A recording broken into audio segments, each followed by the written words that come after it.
Before the age of empires, we know before history was written, there was an era cloaked in myth, an age of giants who walked the earth of cities of gold that vanished in a single night, and of technologies powered by the stars themselves. From the ashes of time, whispers of Atlantis, and the secrets of the Great Pyramid emerged not as fables, but as echoes of a magnificent lost chapter of humanity. These tales were forged in fire and drowned by flood, their legacy buried under millennia of silence. Now the veil of legend is thinning, revealing a past far grander and more terrifying than we could ever have imagined. Hidden in the misty hills of Sintra, Portugal, lies one of the most enigmatic architectural creations in Europe, the inverted tower, or more precisely, the initiation well of Quinta da Regalera. At first glance, it seems like a deep stone well spiraling into the earth. Yet the deeper you descend, the more it feels like entering a philosophical labyrinth, a descent into mystery, spirituality, and perhaps the unknown purpose of human existence itself. Do you think the inverted tower was truly built for a hidden ritual, or simply as a masterpiece to make us question the limits of human understanding? Share your thoughts in the comments below. The structure, nearly 27 meters deep, defies everything we associate with towers. Instead of rising toward the heavens, it plunges into the ground, as if the architect wanted to reverse the relationship between sky and soil, heaven and hell. 9 spiral levels encircle the well, supported by stone arches and Gothic columns that gradually narrow as one goes downward. Many believe these 9 levels symbolize Dante's 9 circles of hell, while others say they represent the stages of enlightenment, an allegory for spiritual rebirth through darkness. The tower was commissioned by Antonio Augusto Carvalho Monteiro, a wealthy Portuguese intellectual and mystic who lived in the late 19th and early 20th centuries. Monteiro was fascinated by alchemy, Kabbalah, Freemasonry, and esoteric philosophies that explored the unity of all religions. To him, Quinta da Regalera was not just a luxurious estate, but a symbolic landscape, a microcosm of the spiritual universe. Every pathway, statue, and fountain hides a layer of meaning, but none of them compare to the inverted tower, a structure that seems to speak a silent language beyond time. When one steps into the entrance and begins the descent, the air grows cooler, and the sound of the outside world fades. The only illumination comes from the dim light filtering through the circular opening above a distant halo of daylight, growing smaller as the visitor walks down the spiral staircase. Each level contains niches, carved into the walls, mysterious symbols and arches that echo with every footstep. At the bottom, the tunnel splits into multiple directions, connecting the well to a web of underground passageways leading to lakes, grottos, and hidden doorways scattered across the estate. The entire system seems intentionally designed to disorient, to challenge one's perception of direction and meaning. For decades, researchers and visitors have debated the true purpose of this subterranean monument.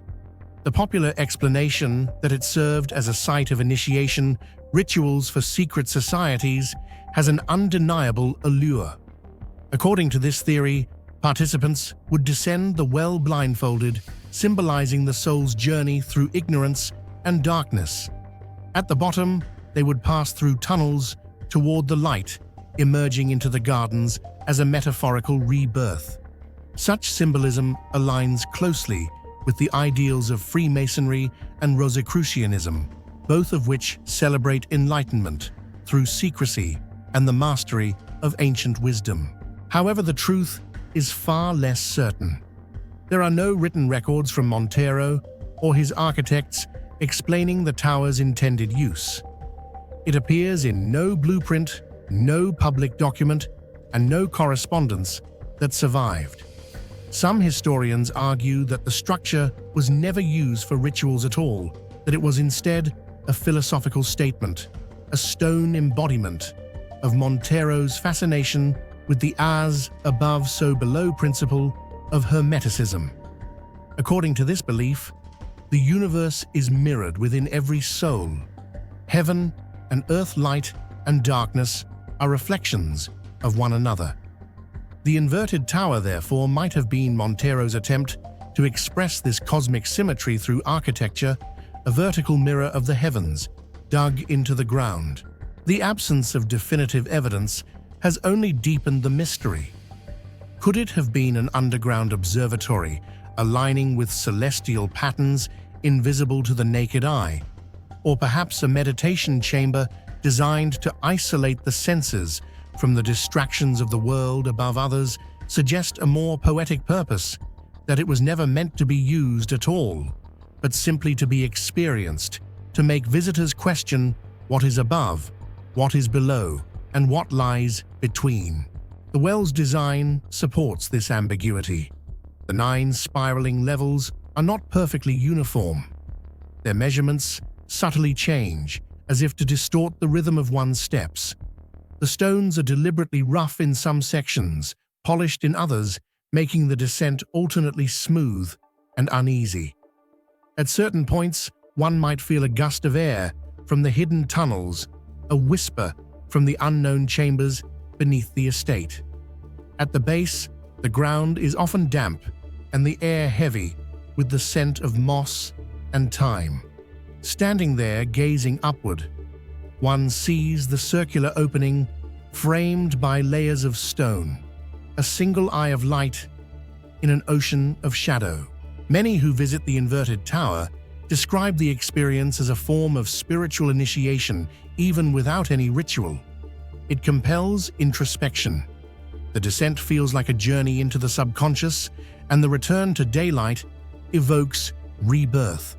Psychologists have even compared it to Carl Jung's concept of individuation, descending into the depths of one's psyche to confront hidden truths before emerging renewed.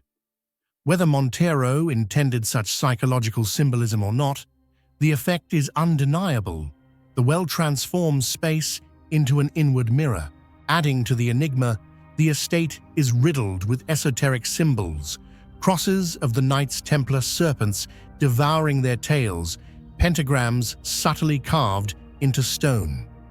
These motifs appear not just in the tower, but throughout the gardens and palaces, suggesting that the entire property may have been conceived as a single initiatory path, with the well at its heart. Yet the absence of any direct documentation leaves every interpretation suspended between myth and possibility.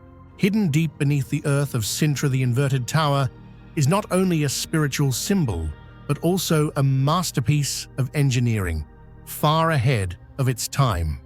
Its massive spiral structure was carved with near-perfect precision. Each stone step curves gracefully around the shaft without a trace of misalignment. Maintaining such flawless symmetry within soft ground is something even modern engineers struggle to explain.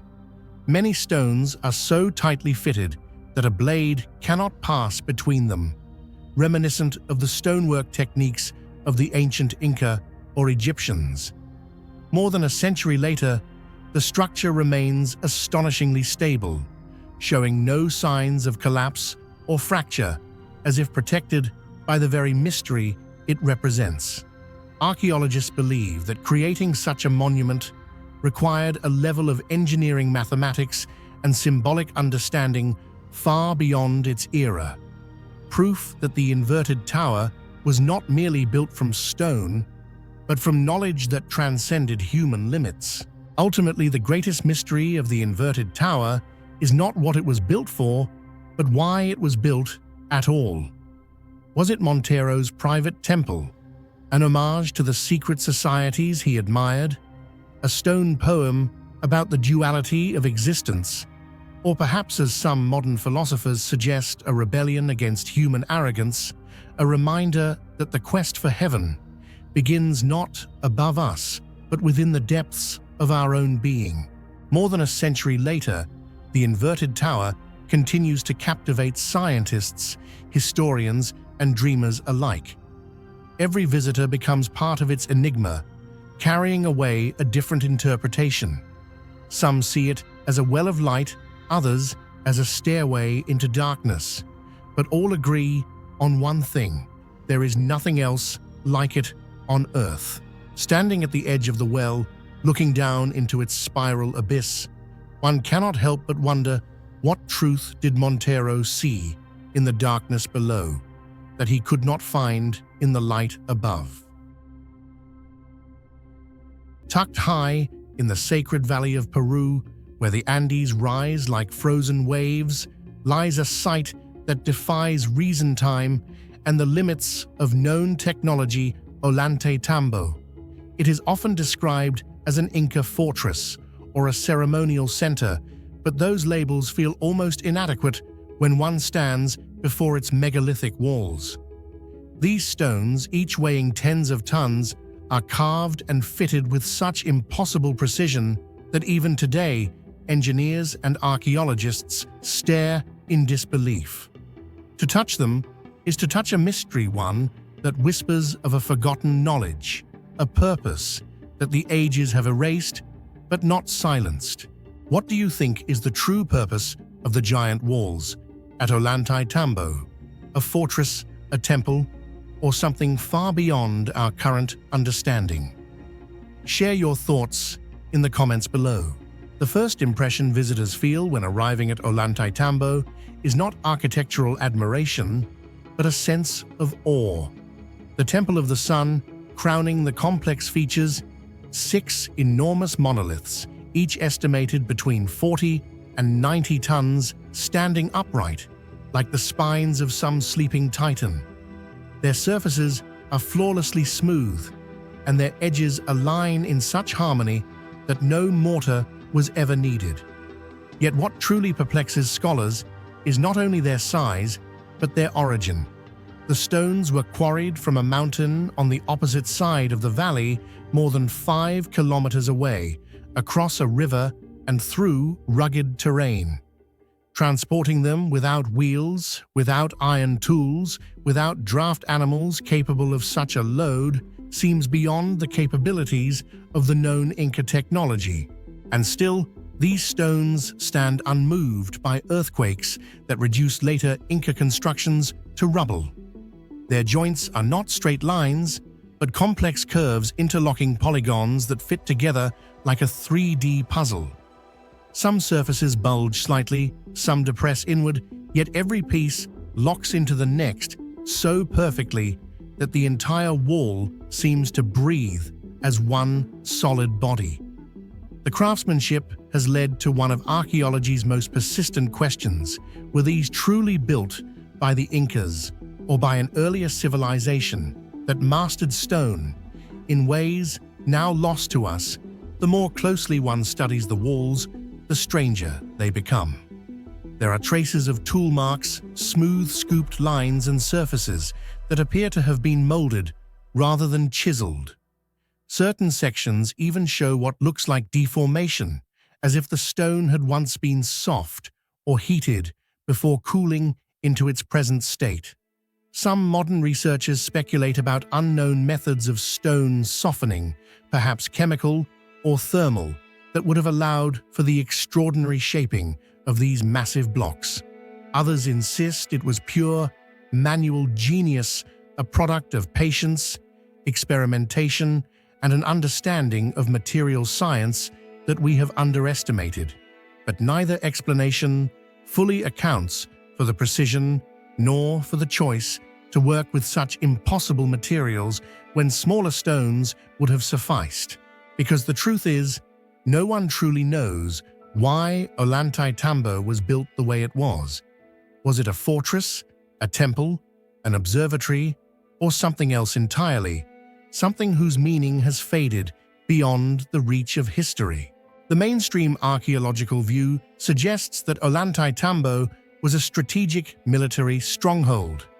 Its commanding position overlooking the valley, its terraces that could serve as defensive walls, and its high vantage point all fit this narrative.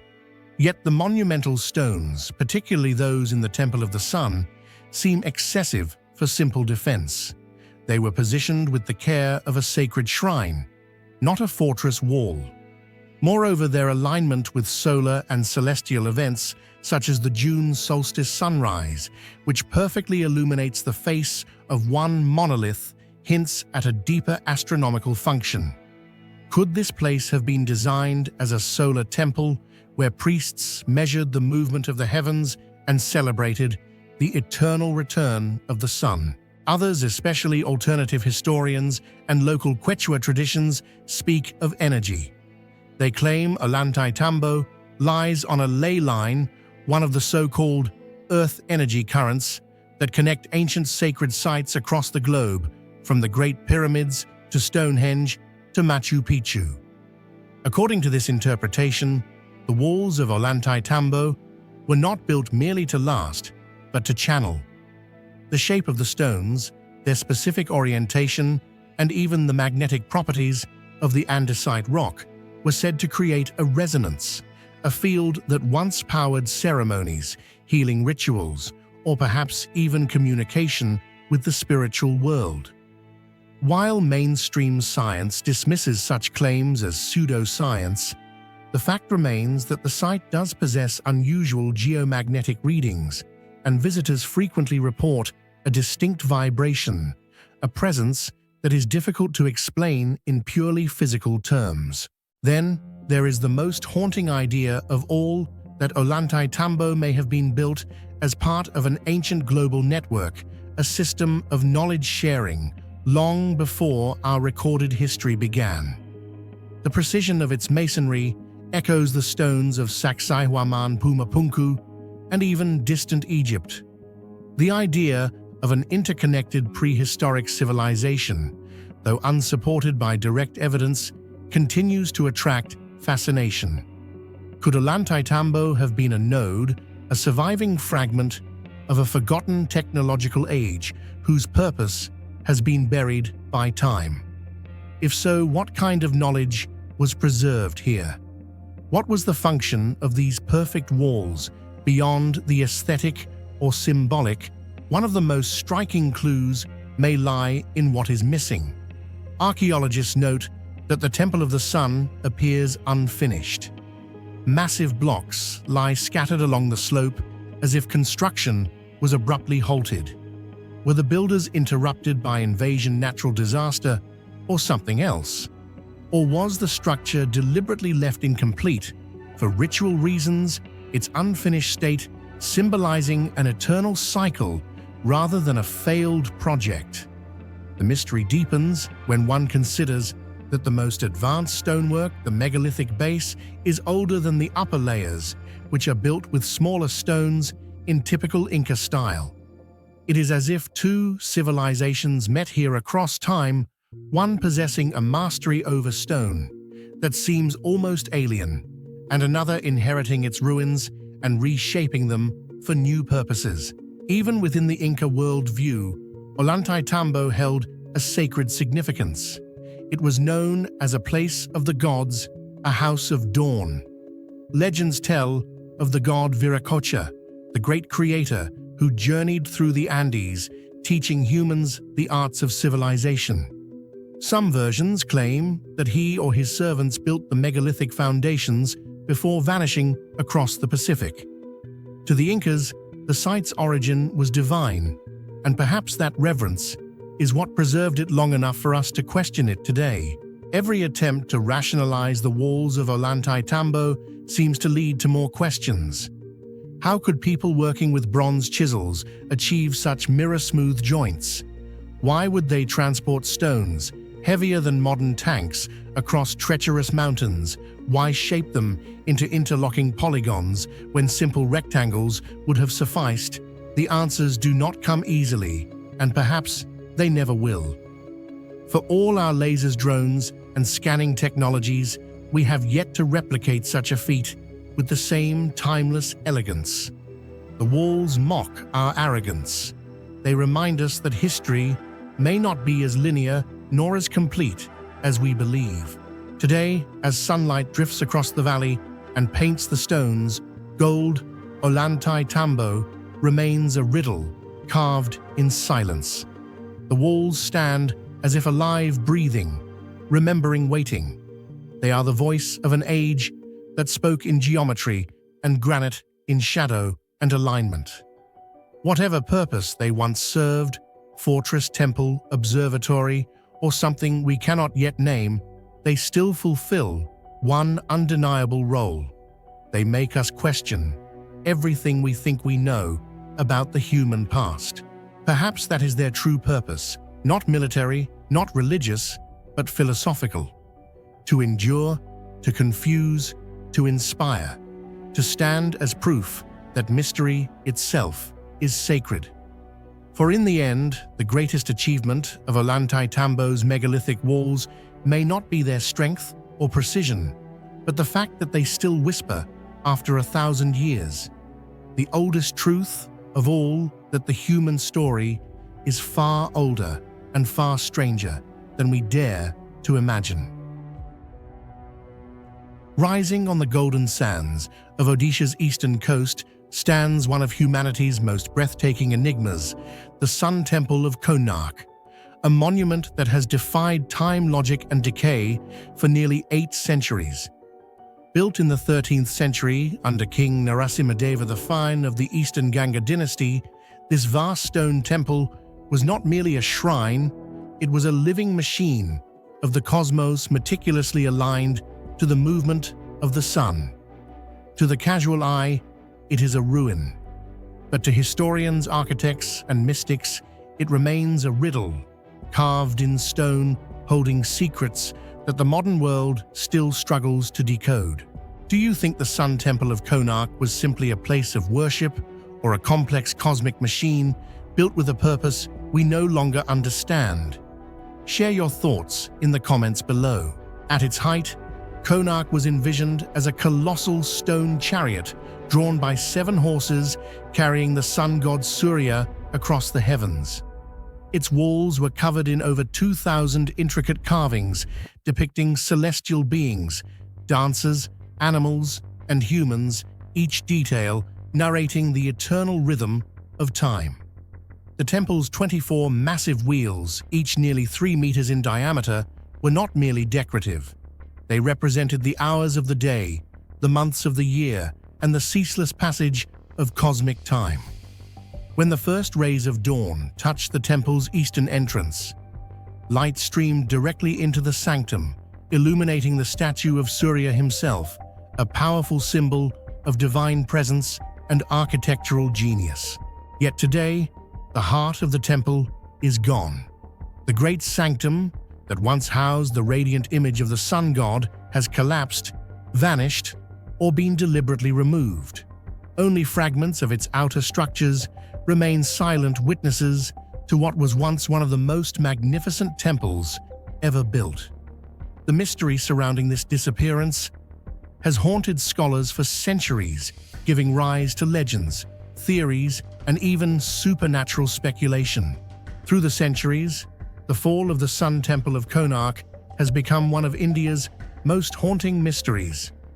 Many scholars attribute its demise to the slow violence of time, the relentless salt-laden winds of the Bay of Bengal, the monsoon rains seeping into its sandstone walls, and the sheer weight of the temple's massive stone blocks gradually tearing its heart apart from within. Others, however, see a darker cause. During the 16th and 17th centuries, records speak of invasions and iconoclasm when powerful armies swept across Odisha, razing temples seen as symbols of Hindu divinity. To them, Konark was not just a monument, but a statement of cosmic order and therefore a target. Yet even these explanations fail to fully satisfy, for some believe that the temple's destruction hides something far deeper, a deliberate act to conceal a secret of unimaginable significance. According to ancient chronicles and oral traditions, the temple once contained a gigantic lodestone, a natural magnetic stone placed at its peak.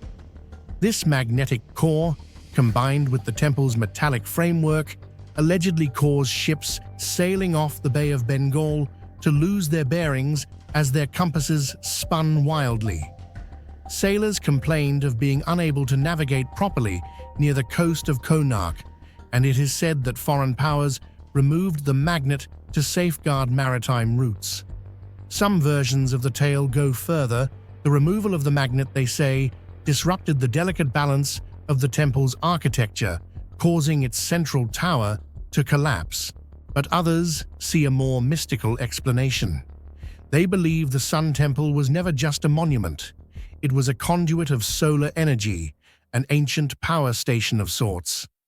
The alignment of its chambers, the precision of its carvings, and the geometry of its walls suggest a knowledge of magnetism, acoustics, and light that rivals even modern science.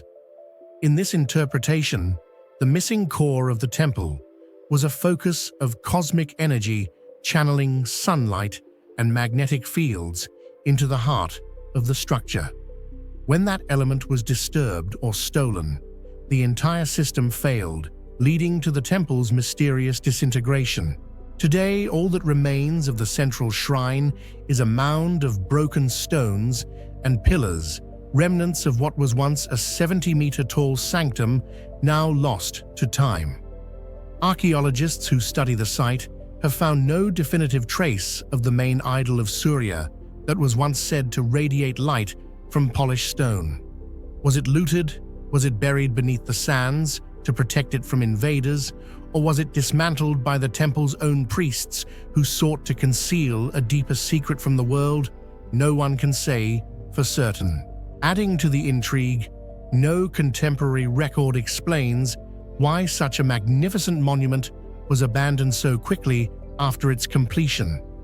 Within a few centuries, the site was deserted, its rituals forgotten, and its sacred core erased from history.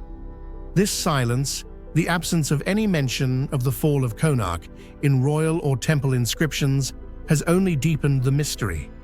How could a structure of such grandeur simply vanish from the consciousness of its own civilization? What survives today are the outer walls and assembly hall Jagamohana, their carvings still alive with sensuality, rhythm, and cosmic symbolism. The very stones seem to hum with the energy of the past. Each wheel, each horse, each sculpture embodies a fragment of a vast lost philosophy, one that viewed time, space, and divinity as parts of the same cosmic machine. The temple's orientation toward the east, perfectly aligned to the rising sun, was not accidental. It was an act of devotion through geometry, a way for the builders to bind human existence to the celestial cycle. Even in ruin, Konark continues to reveal layers of mystery. The so-called sun dials, the giant chariot wheels, are not only symbolic, but function as precise timekeeping instruments. By observing the shadow cast by the spokes of the wheels, one can calculate the time of day with surprising accuracy even after centuries of erosion. This demonstrates an astonishing understanding of solar movement astronomy and trigonometry. Furthermore, the temple's very layout forms a cosmic diagram. The 7 horses of the chariot represent the 7 days of the week, the 24 wheels mark the 24 hours, and the entire structure mirrors the journey of the sun across the heavens. Every inch of the temple speaks of a civilization deeply in tune with celestial laws, far more advanced than the world often gives credit for. And yet at the center of all this precision, all this symmetry, lies an emptiness. The vanished sanctum, the missing idol, the broken spire. It is as if the sun itself has been eclipsed within the temple's heart. Some philosophers interpret this as deliberate symbolism, a reminder that even the mightiest light fades and that the divine cannot be confined to stone. Others, however, suspect that something tangible was taken, something powerful enough to alter the fate of the temple forever. The enigma of Konark thus stands as a paradox. It is both a ruin and a revelation, both a scientific marvel and a sacred mystery. Its collapse reminds us that human knowledge, no matter how advanced, is fragile before the vast cycles of time and nature. Yet its endurance, the sheer beauty of what remains, testifies to the genius of its creators, who built not just with stone, but with cosmic intention. Even now, as the sun rises over the Bay of Bengal, the first rays strike the weathered stones of Konark, tracing the same path they did 800 years ago. The wheels glow with golden light, the carvings shimmer with shadows, and for a brief moment, it feels as if the temple awakens its ancient heartbeat, pulsing once more. Was Konark's destruction a tragedy of nature, an act of war, or the consequence of lost technology beyond our comprehension? Was the vanished sanctum a tomb for divine knowledge, or a vault protecting something humanity was never meant to uncover? No one knows. The Sun Temple of Konark remains a riddle carved in stone, a masterpiece that once harnessed light itself, only to fall into shadow. And perhaps that is its truest lesson, that even the brightest creations of mankind must one day fade, leaving behind not answers, but questions that echo across centuries. Across the vast, wind-sculpted plains of northeastern Arizona lies one of Earth's most haunting landscapes, a place where time has turned wood to stone and where the ghosts of an ancient rainforest still shimmer beneath the desert sun. The petrified forest is not merely a national park or a geological curiosity, it is a window into a vanished world, a fragment of prehistory preserved in minerals, color, and silence. More than 225 million years ago, during the late Triassic period, this region was nothing like the dry badlands it is today. It was a lush, swamp-filled expanse, situated near the equator of the supercontinent Pangaea. Massive conifers, ancestors of today's Araucaria and redwoods, towered over a world teeming with strange creatures, early dinosaurs, amphibians, giant insects, and crocodile-like reptiles known as phytosaurs. Rivers carried sediment from volcanic mountains, flooding and retreating in seasonal rhythms that shaped a fertile and chaotic ecosystem. But then, catastrophe struck, and what was once a thriving forest slowly became frozen in time. Do you think these ancient stone trees still hold the energy of life they once had, or are they simply nature's illusion of eternity? Share your thoughts in the comments below. What does the petrified forest make you feel? When ancient trees fell into the flooded lowlands, they were quickly buried under mud ash and silt. The lack of oxygen halted decay. Over centuries, mineral-rich groundwater began to seep through the wood, carrying silica from volcanic ash. This silica slowly replaced the organic tissues cell by cell, crystallizing into quartz. Every ring, every vein, every imperfection of bark was replicated in stone. What was once living became a fossilized sculpture, both biological and geological. This process, known as permineralization, required extraordinary conditions, a stable water table, abundant silica, and millions of years of pressure. As time passed, trace elements such as iron, manganese, and carbon infused the quartz with brilliant hues. The result is a kaleidoscope of color: deep crimson, amber, violet, and jade. Under the sun, the petrified logs seem to glow as if light still lingers in their ancient fibers. Standing before one of these colossal stone trunks, it is almost impossible not to feel awe. Some logs stretch over 60 meters long, as thick as the columns of Greek temples. Their ends glisten with crystalline patterns, agate, jasper, and opal shimmering with the hues of a million sunsets. What once was wood now possesses the clarity of gemstone. Scientists studying the petrified forest describe it as one of the most complete records of Triassic flora and fauna on Earth. Each fossilized tree tells a story of global transformation, from lush rainforest to arid plateau, from organic life to eternal mineral. These trees lived at a time when the continents were joined, when mammals were still small and fragile, and dinosaurs were just beginning their reign. Chemical analysis shows that most of the trees belong to the genus Archaeological arizonicum, a primitive conifer related to today's monkey puzzle tree. The petrified wood preserves microscopic details of their cellular structure, vessels, resin canals, and even fungal traces, offering scientists a precise glimpse into plant evolution over 200 million years. But beyond science, there is something profoundly poetic about these remains. The forest is gone, yet it still stands, not in life, but in permanence.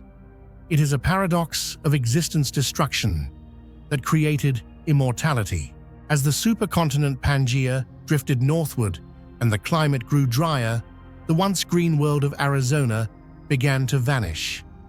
Rivers dried, the lush vegetation turned to dust, and sediments from the eroding highlands buried the fossilized forest deeper under layers of sandstone and clay. Erosion over millions of years has since peeled those layers away, again exposing the multicolored logs that now lie scattered across the desert floor. Today, the petrified forest appears otherworldly, a mosaic of colors spread across painted badlands, striped in pink lavender and ochre. It is a place where geology and memory merge, the desert literally built from the ashes of its own past. What makes these petrified logs so mesmerizing are their hues, far beyond the dull grays one might expect of ancient stone. Iron oxide creates reds and yellows, manganese produces blues and purples, and carbon yields black veins. In some specimens, light reflects off silica crystals like the surface of water. This riot of color has led many to describe the forest as a field of gemstones, a frozen rainbow from the age of giants. For centuries, Native American tribes, including the Navajo and Hopi, viewed these stones with reverence. They believed the logs were the bones of ancient thunder beings, powerful spirits who once walked the earth. The Hopi told stories of trees that were turned to stone by lightning so that the spirits could rest forever within them. In modern times, a different kind of legend emerged, the so-called curse of the petrified forest. Despite strict protections, countless visitors over the years pocketed small pieces of petrified wood as souvenirs. Many later wrote letters to the park returning the stones with pleas for forgiveness, claiming to have suffered accidents, illness, or misfortune ever since taking them. The park now keeps a collection known as the Conscience Rocks, thousands of returned fragments, each accompanied by a handwritten apology. Whether superstition or coincidence, the phenomenon speaks to the forest's mysterious power. People sense, even subconsciously, that these stones are not ordinary. They belong to another time and perhaps another order of existence. The petrified wood is not alone in telling this ancient story. Within the same layers of Triassic sediment, scientists have unearthed fossilized leaves, seeds, insects, fish, amphibians, and reptiles. Among them are early dinosaurs, like Coelophysis, crocodile-like phytosaurs, and armored etosaurs. Together, they form a detailed snapshot of an ecosystem at the dawn of the Mesozoic era, a world still experimenting with the forms of life that would one day dominate Earth. Some paleontologists describe the petrified forest as a Triassic Pompeii, a sudden burial that preserved not just organisms but their interactions. Tree trunks lie beside fossilized roots, and animal tracks, suggesting how these creatures lived, hunted, and died among the dense vegetation. Each layer of sediment is a sentence in the ancient story of life. To walk among the petrified logs is to confront time itself. The silence feels heavy, as if the desert holds its breath. The rocks gleam like memories solidified, whispering of rainforests that once rustled, where now only wind moans. For the indigenous peoples, this landscape is not dead, it is sleeping. The trees, in their petrified stillness, continue to guard the spirits of the land. Some geologists note that certain sections of the forest contain trace amounts of uranium and rare earth minerals, raising questions about cosmic influences during their formation. Others speculate about the effects of ancient meteorite impacts or volcanic radiation that might have accelerated mineralization. While these ideas remain unproven, they add another layer of intrigue to a place already steeped in myth. The petrified forest is not just a land of fossils, it's a living monument to Earth's patience and transformation. Each crystal tells of wood turning to stone, life becoming mineral, and decay transforming into eternity. Visitors expect a desert, but find the skeleton of time itself, where beauty is born from destruction. Here, continents have shifted, climates have died, and trees have defied oblivion.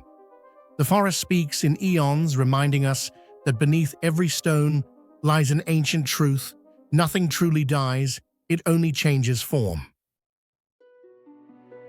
Deep within the arid deserts of Nevada, where the wind howls through ancient limestone caverns and the sand buries the remnants of forgotten ages, lies one of North America's most perplexing archaeological enigmas: the non-human handprints of Nevada.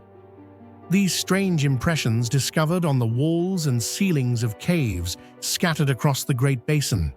Most famously, the Lovelock Cave have haunted the minds of explorers, scientists, and storytellers for over a century.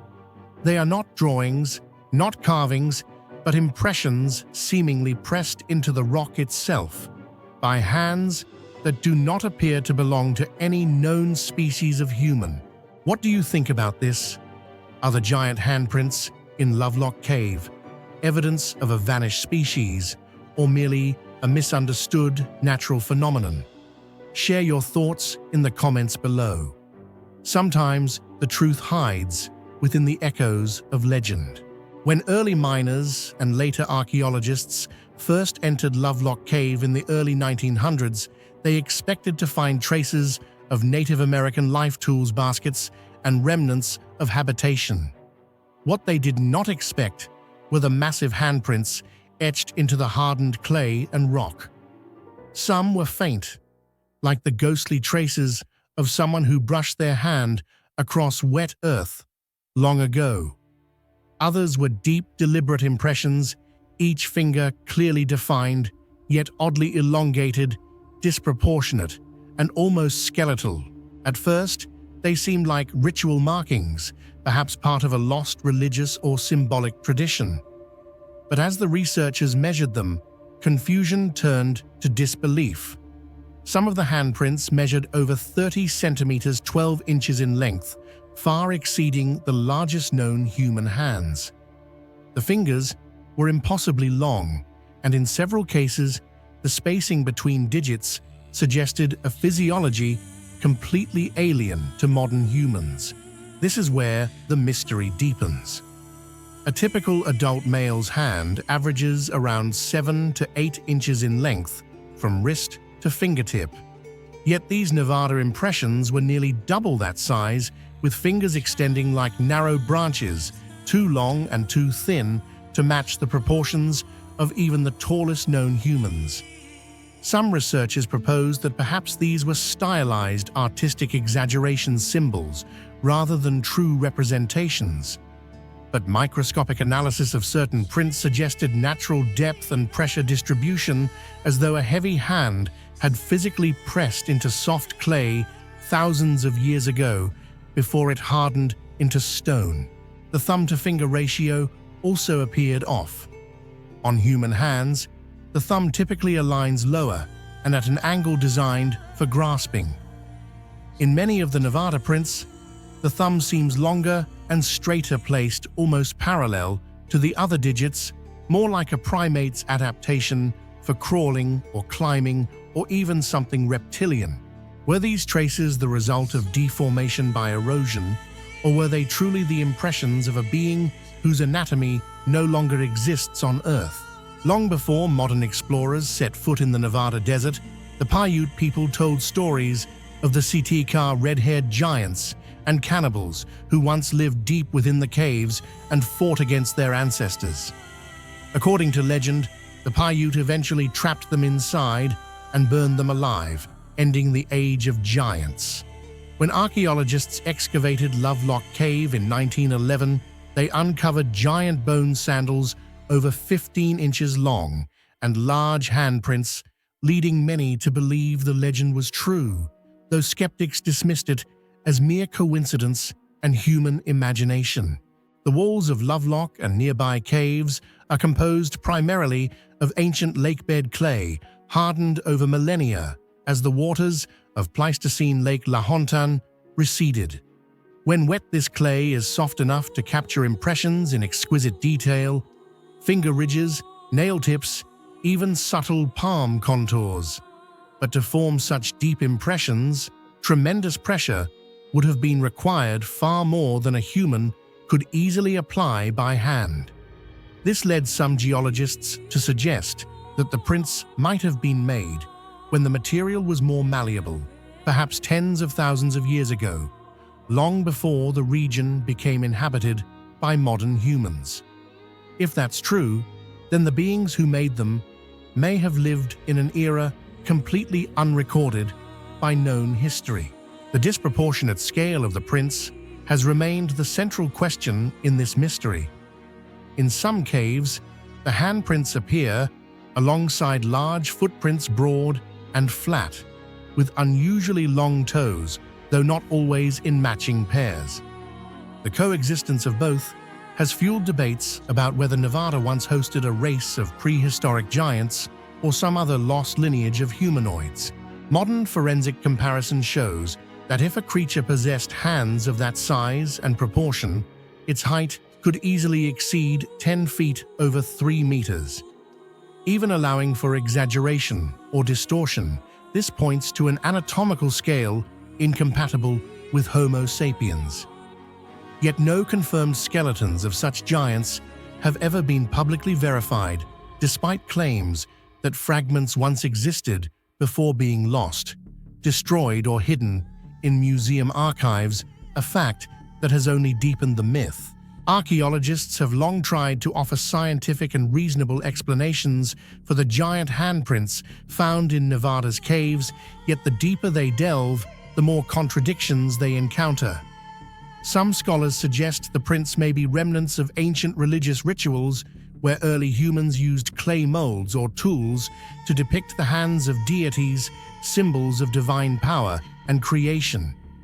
Others favor a geological explanation, arguing that erosion, sediment deformation, and mineral deposits over thousands of years stretch the shapes, making them appear unnaturally large. However, precise measurements have challenged these theories. The depth and natural curvature of the impressions indicate direct pressure from a real hand, while the clay was still soft, with parallel compression lines revealing a downward force, something that would be difficult to reproduce using molds. Even more puzzling, many prints are located high up on the cave walls, beyond the reach of an average person, without extraordinary height or long-lost support structures. These factors have led researchers to reluctantly admit that despite efforts to explain them through natural processes, the mystery of Nevada's handprints still lies beyond the limits of current scientific understanding. The extraordinary size and shape of the handprints found in Nevada's caves have sparked a series of theories that stretch far beyond the boundaries of traditional archaeology. Some researchers believe they are the traces of ancient giants, descendants of a prehistoric human lineage that once grew to enormous size before vanishing. Others point to the ancient astronaut hypothesis, suggesting these marks were left by non-human visitors who came to Earth tens of thousands of years ago, interacting with early tribes and inspiring myths of gods and giants found in native legends. Those who follow metaphysical thought propose they might be imprints through time, remnants of a parallel dimension accidentally pressed into our reality, a kind of glitch in existence fossilized within stone. Though none of these ideas have been proven, they all reveal one undeniable truth. These handprints defy every conventional explanation, as if they belong to a layer of history humanity was never meant to comprehend. Mainstream institutions such as the Smithsonian and the University of Nevada have largely avoided public comment on the more sensational aspects of these findings. Some researchers who once documented the prints have since gone silent, while others report that the most compelling samples have disappeared from archives or private collections. To believers, this is evidence of a deliberate cover-up to protect the established timeline of human history. To scientists, it simply reflects the difficulty of proving extraordinary claims without physical evidence that can be tested and dated. Perhaps the truth lies somewhere between legend and geology. The Nevada desert holds countless secrets, ancient lakebeds, extinct creatures, and rock art older than history itself. In that context, the handprints might be remnants of forgotten rituals, symbolic acts, or traces of a vanished people. They leave us with one haunting question: were humans truly the first beings to rule this land?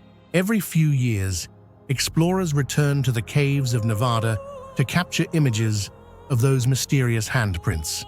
Though thousands of years have passed, some remain strikingly clear: the curve of the palm, the arch of the fingers, frozen in time.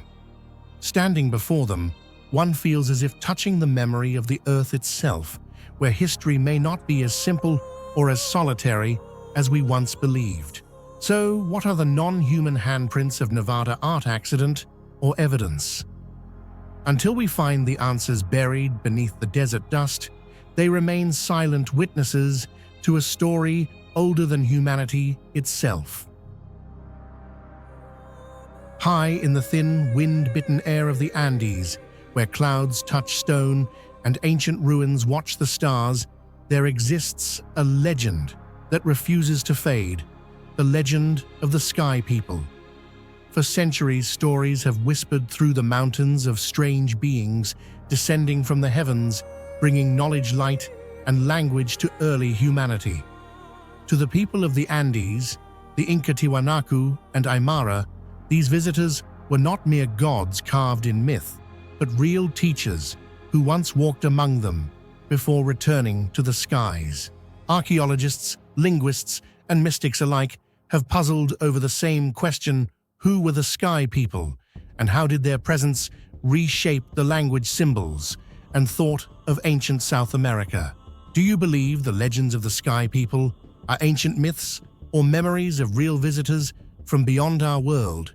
Share your thoughts in the comments below.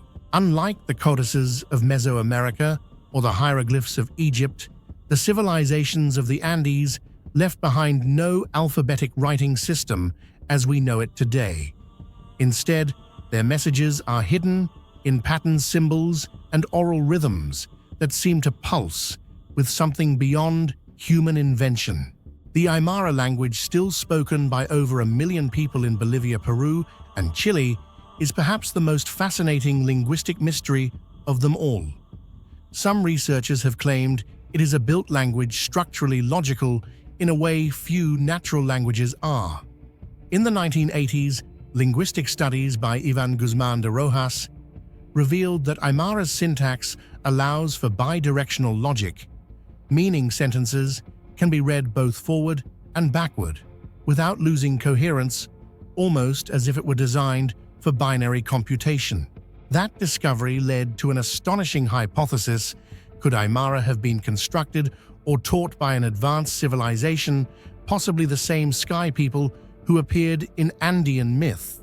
In the oral traditions of the Aymara and Quechua people, there exist words like Machak Mara, the new sun, and Alaxpacha, the world above, that describe realms beyond the earth, where beings of light live and travel on paths of fire. Other expressions translate roughly to those who walk on rays or those who breathe the wind of the heavens. To ancient storytellers, these were sacred metaphors, but to modern ears, they sound eerily similar to descriptions of flight and energy, as if ancient people had once witnessed technologies or beings far beyond their own. One particularly enigmatic phrase, Kantutawara, appears in early chants near Lake Titicaca. It means the flower that speaks to the sun and is linked to rituals where priests pointed mirrors at the sky to speak with the heavens. Were these mirrors symbolic devices or early attempts at heliographic communication inspired by something they once saw the sky people do? On the high plains of the Andes, the ancient stones are not mere lifeless ruins. They are like fossilized pages telling the story of a forgotten era humanity has yet to fully understand. Across their surfaces lie hundreds of carvings of spirals, concentric circles, wings, and human-like figures with radiant heads. These patterns, etched thousands of years ago, bear an uncanny resemblance to astronomical diagrams and energy waveforms known only to modern science. At Pumapunku, part of the Tiwanaku complex in Bolivia, the massive H-shaped blocks contain grooves so fine they can only be seen under magnification, perfectly straight, precise, as if cut by advanced machinery. Other blocks feature repeating spiral patterns, echoing the vortex structure of galaxies, leading many researchers to believe that ancient people possessed astronomical knowledge far beyond their time. The local Aymara call these carvings the frozen words of the gods, believing each line is a sacred imprint left by the sky people who once taught humanity how to communicate with the cosmos. Even more mysterious is that these spirals and concentric motifs appear not only in the Andes, but also in rock art across Ireland, Egypt, and the American Southwest. Could this be the trace of a universal symbolic language older than writing itself, shared and spread by the teachers from the sky? If so, the stones of the Andes may be more than ruins, they may be a cosmic archive, a message preserved for future generations through a visual language every civilization can recognize. When the Spanish chroniclers arrived in the 16th century, they found the Inca priests using a device called the quipu, a complex network of knotted strings used to record data. But some anthropologists now believe that quipus may have encoded not only numbers, but also abstract concepts, time direction, even genealogies. Each color knot type and spacing could represent a symbolic bit of meaning, forming a non-verbal data system far ahead of its time. Some quipus found in the region of Caral and along the Titicaca Basin contain patterns that, when mapped digitally, form geometric alignments corresponding to star constellations. To believers in the sky people theory, this is no coincidence. They argue that ancient Andean civilization was taught to speak to the cosmos not through written words, but through a symbolic code accessible to both humans and the heavens. Modern linguistic analyses have uncovered patterns in Aymara that are astonishingly precise. Each root word can generate hundreds of variations through predictable transformations like an algorithm.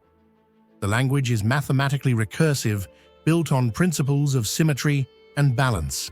One term, Jacha-Pacha, literally means the great space, but its structure divides neatly into two conceptual halves, Jacha great and Pacha space, Jacha time, Dacha world, which can combine with other prefixes to create whole new universes of meaning.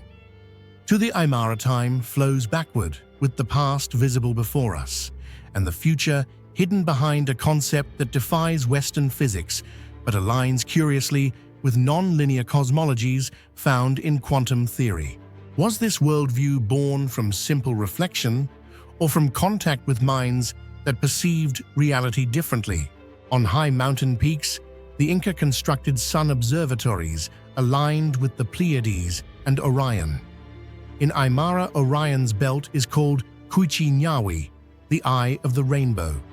The same eye symbol appears repeatedly in carved stones, often surrounded by concentric rings, as if depicting the view of a star through a telescope.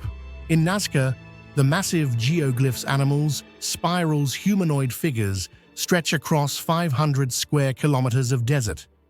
The Nazca people, who flourished around 500 BCE, had no means of viewing these colossal designs from above. Yet the lines are perfectly geometric. Theories abound that they were meant as offerings or calendars, but another interpretation suggests they were signals visible from the sky, perhaps to those who once promised to return. Some Andean scholars suggest that the combination of spoken rhythm, symbolic art, and ritual geometry functioned together as a unified language, a grammar of the gods. In this system, stones, sounds, and stars all communicated through harmony and proportion. When the sky people departed, their teachings survived only as echoes, the rhythmic chants of the shamans, the repeating patterns on temple walls, the mathematical perfection of Aymara speech. Over time, humanity forgot the meaning, but remembered the form. The code persisted, hidden in the very logic of the language itself. Skeptics argue that these correspondences are coincidental, that the mathematical nature of Aymara and the cosmic alignments of Andean architecture are simply products of a sophisticated culture, not alien intervention. But believers counter that the convergence of linguistic precision, symbolic geometry, and astronomical knowledge suggests an origin that transcends earthly evolution. If a civilization once came from the stars to teach humanity, perhaps they chose symbols because they transcend translation. Spirals, eyes, rays, and circles mean the same to every being that sees the sky. As dusk falls over Lake Titicaca, locals still honor Alaxpacha, the world above, offering light and song in ancient Aymara. They believe the sky people still listen, awaiting the day humanity understands the old symbols again. Whether gods, visitors, or echoes of cosmic memory, their legacy endures, a silent language carved in stone and carried by the mountain winds. Across deserts, jungles, and continents, pyramids rise from the dust like silent witnesses to forgotten ages.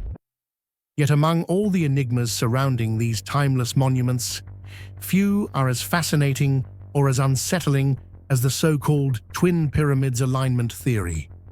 This theory suggests that certain pyramids around the world are not isolated achievements of different civilizations, but are instead geometrically and astronomically connected, forming a mysterious global network that may encode knowledge far beyond what ancient humanity should have possessed. It began as a curiosity, noticed by satellite imagery and mathematical mapping. Researchers studying the Great Pyramid of Giza in Egypt and the Pyramid of the Sun at Teotihuacan, Mexico, realized that both monuments, though built oceans apart, align with each other almost perfectly along the same latitude. The difference between their geographic parallels is less than 1/10 of a degree, a margin of error almost impossible for civilizations supposedly separated by thousands of years and vast distances. How could this happen without any communication or shared cartography? From there, the pattern grew. More pairs emerged. The pyramids of Nubia in Sudan mirror the layout of the Corral complex in Peru. Structures in China's Shanxi province align eerily with mounds in Central America. Each pair, each twin, seemed to obey some hidden law of positioning, as if the builders had followed an ancient global plan written in geometry and starlight. But the true mystery of the twin pyramids' alignment theory lies not merely in their existence, but in their orientation. Do you believe these perfect alignments between distant pyramids were just coincidences or evidence of a lost global knowledge that once connected ancient civilizations? Share your thoughts in the comments below. Every civilization that built pyramids, Egyptian, Mesoamerican, Nubian, or Chinese, had its own cultural motives and aesthetic preferences, and yet nearly all of them constructed these colossal monuments with astonishing precision, their corners aligned to the cardinal directions, their sides following celestial trajectories that modern instruments still find exact. The Great Pyramid of Giza is oriented less than 4 arc-minutes off true north, a precision that modern engineers would struggle to match without advanced instruments. Across the ocean, the Pyramid of the Sun at Teotihuacan is also oriented toward the setting of the Pleiades constellation, and its base mirrors the angle of the Milky Way as seen from Earth's equator. These are not coincidences. They are the fingerprints of a knowledge system that understood the planet's orientation in space with a clarity that seems almost impossible for the Bronze Age. Some scholars propose that these alignments were achieved through solar shadow measurements or stellar observations using simple stick sight lines and the tracking of shadows over time. But skeptics ask, how could multiple civilizations across the globe, separated by oceans and millennia, independently develop the exact same alignment accuracy, all directed toward the same celestial references? That is the question at the heart of the mystery. When the orientations of major pyramids are plotted on global mapping software, a curious pattern emerges. Their axes often intersect at major nodal points, regions that later became sacred sites, magnetic anomalies, or centers of early civilization. The Great Pyramid's meridian line, when extended westward, passes within minutes of Teotihuacan. Extending southward, it crosses the Sudanese pyramids at Meroe, then continues toward the Antarctic Circle.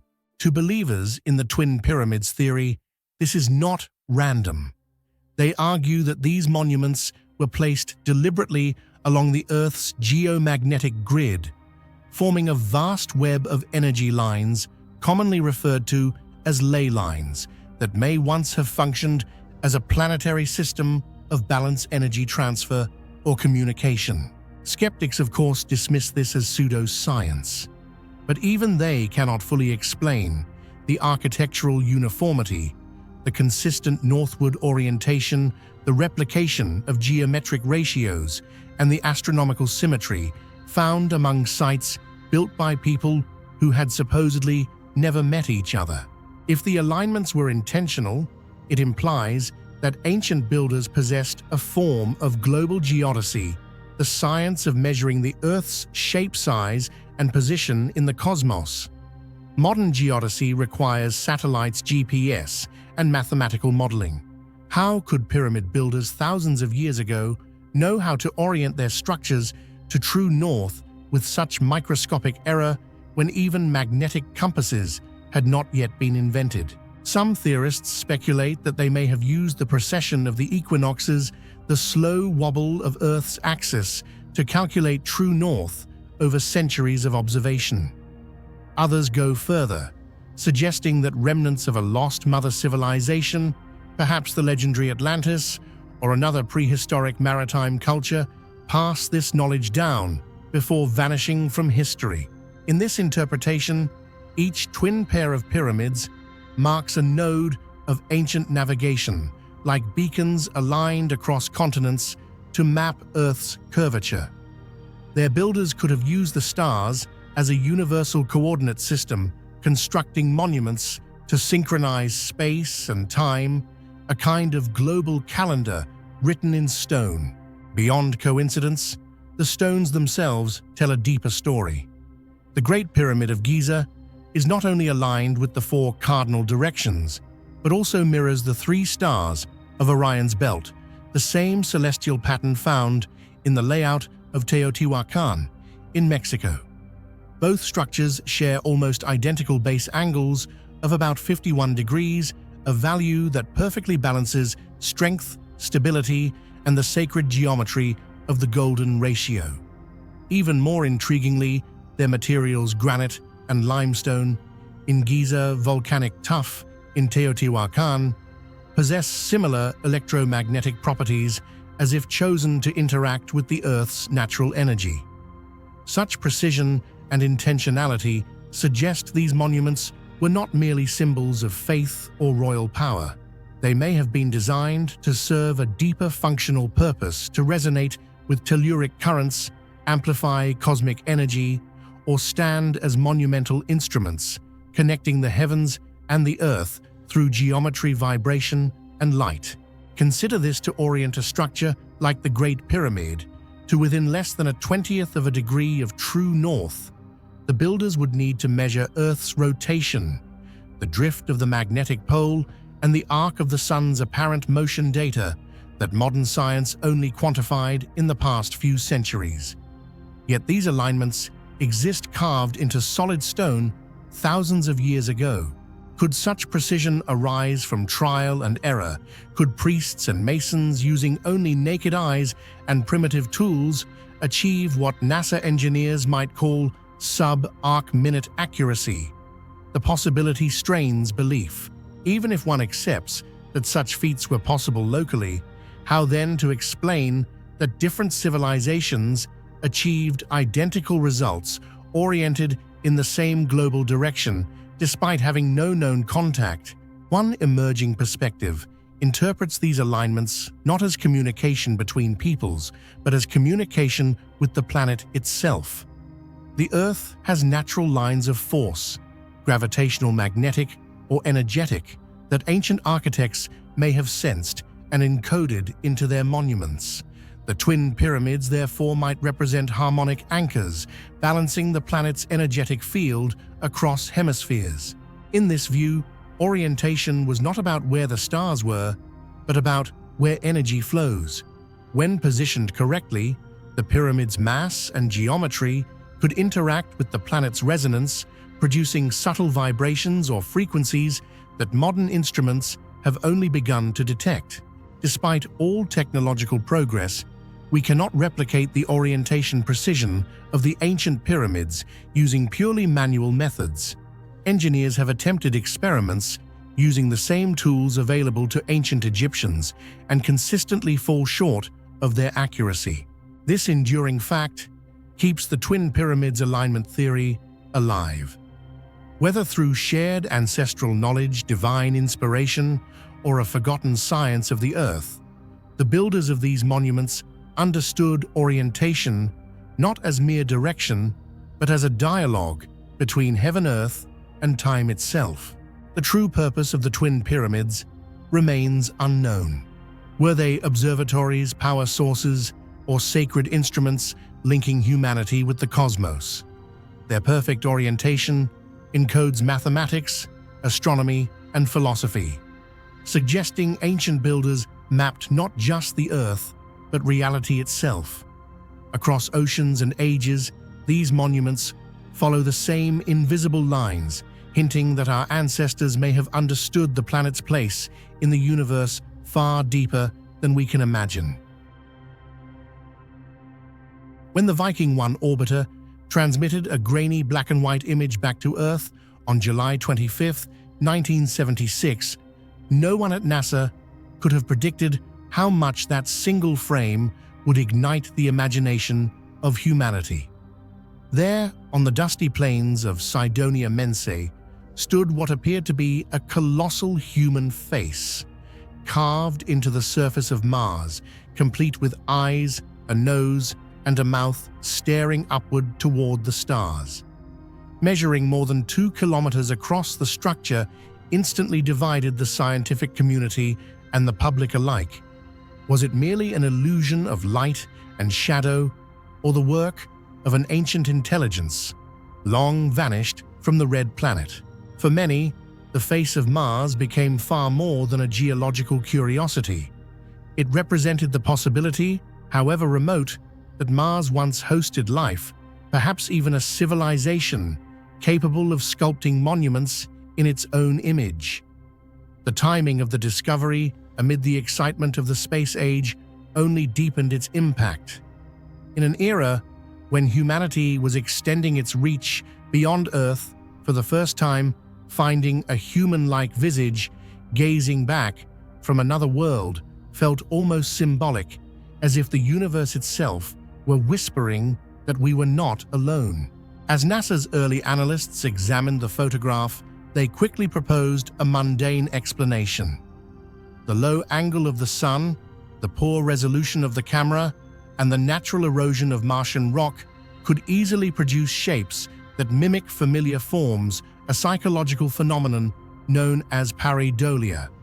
Yet outside the official narrative, researchers such as Richard C. Hoagland and Errol Tarun began mapping the entire region of Cydonia, claiming to find a network of geometric alignments among other landforms nearby, including a five-sided pyramid, a fortress, and a city, suggesting deliberate design rather than coincidence. Their analyses revealed angular relationships that seemed too precise to be random 30 degrees, 60 degrees, and 120 degrees, mirroring mathematical ratios found in the Great Pyramid of Giza and in terrestrial sacred geometry.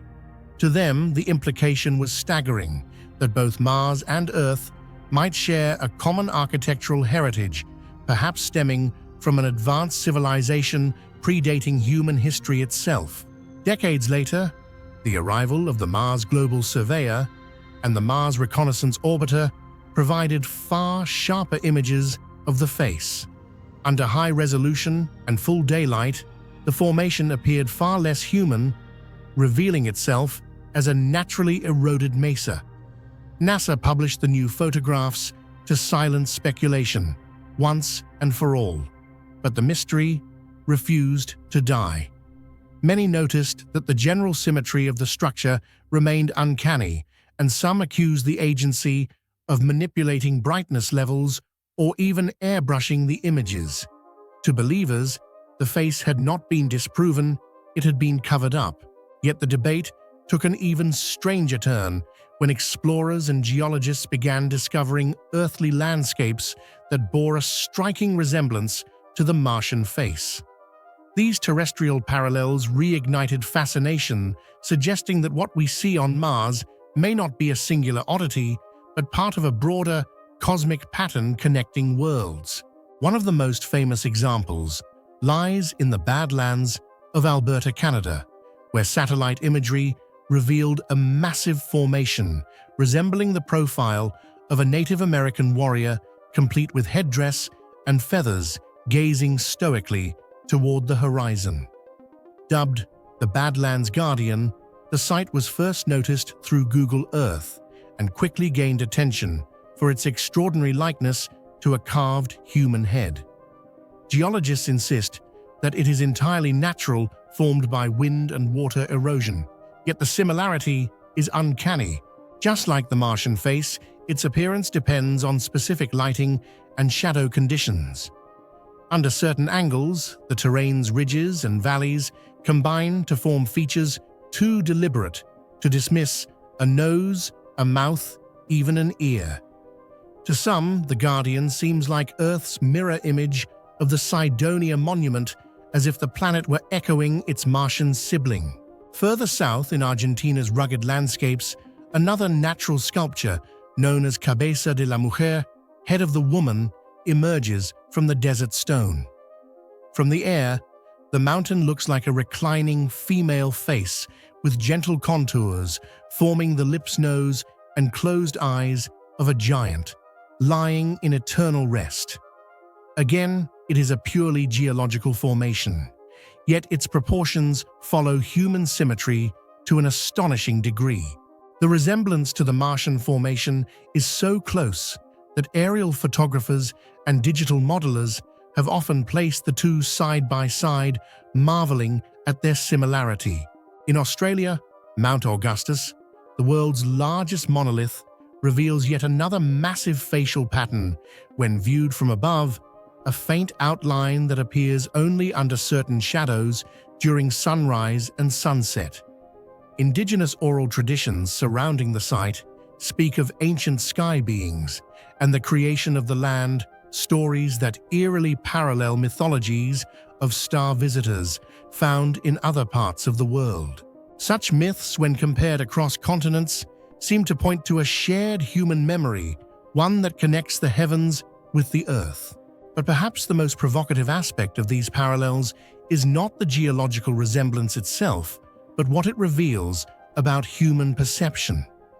Across planets and ages, we seem compelled to find faces in stone.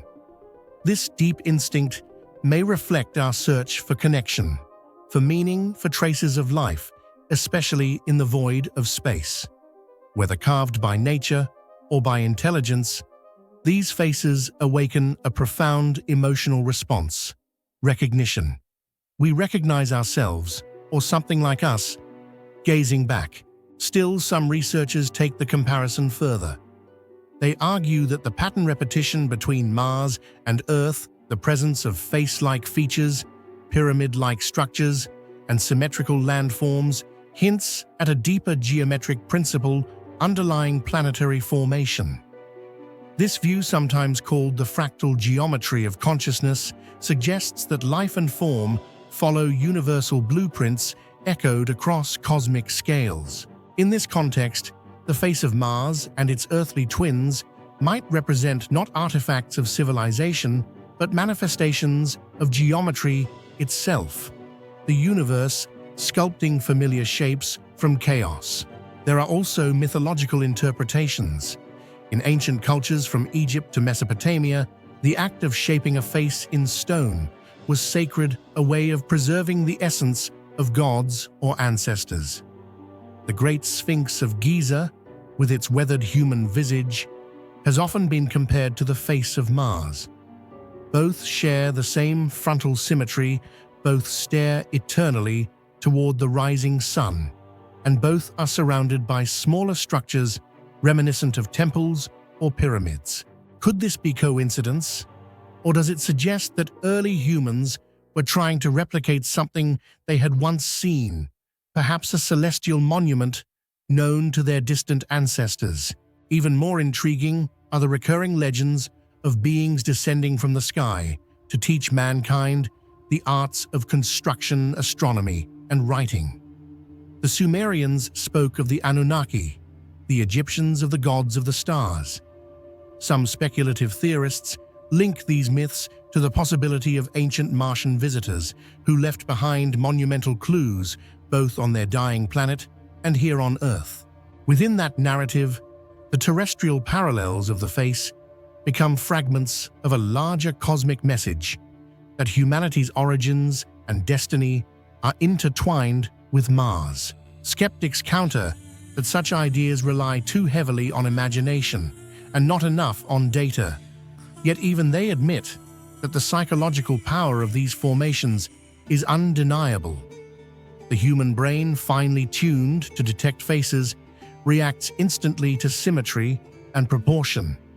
A mountain with two eye-like hollows and a ridge in the center will always evoke a human impression, just as clouds form shapes of animals or saints. But does acknowledging pareidolia fully dismiss the mystery, or does it merely describe the mechanism by which we recognize patterns that might also have meaning? Indeed, some of the world's most ancient sacred sites seem deliberately aligned to celestial bodies, hinting that early humans had an intimate awareness of cosmic geometry.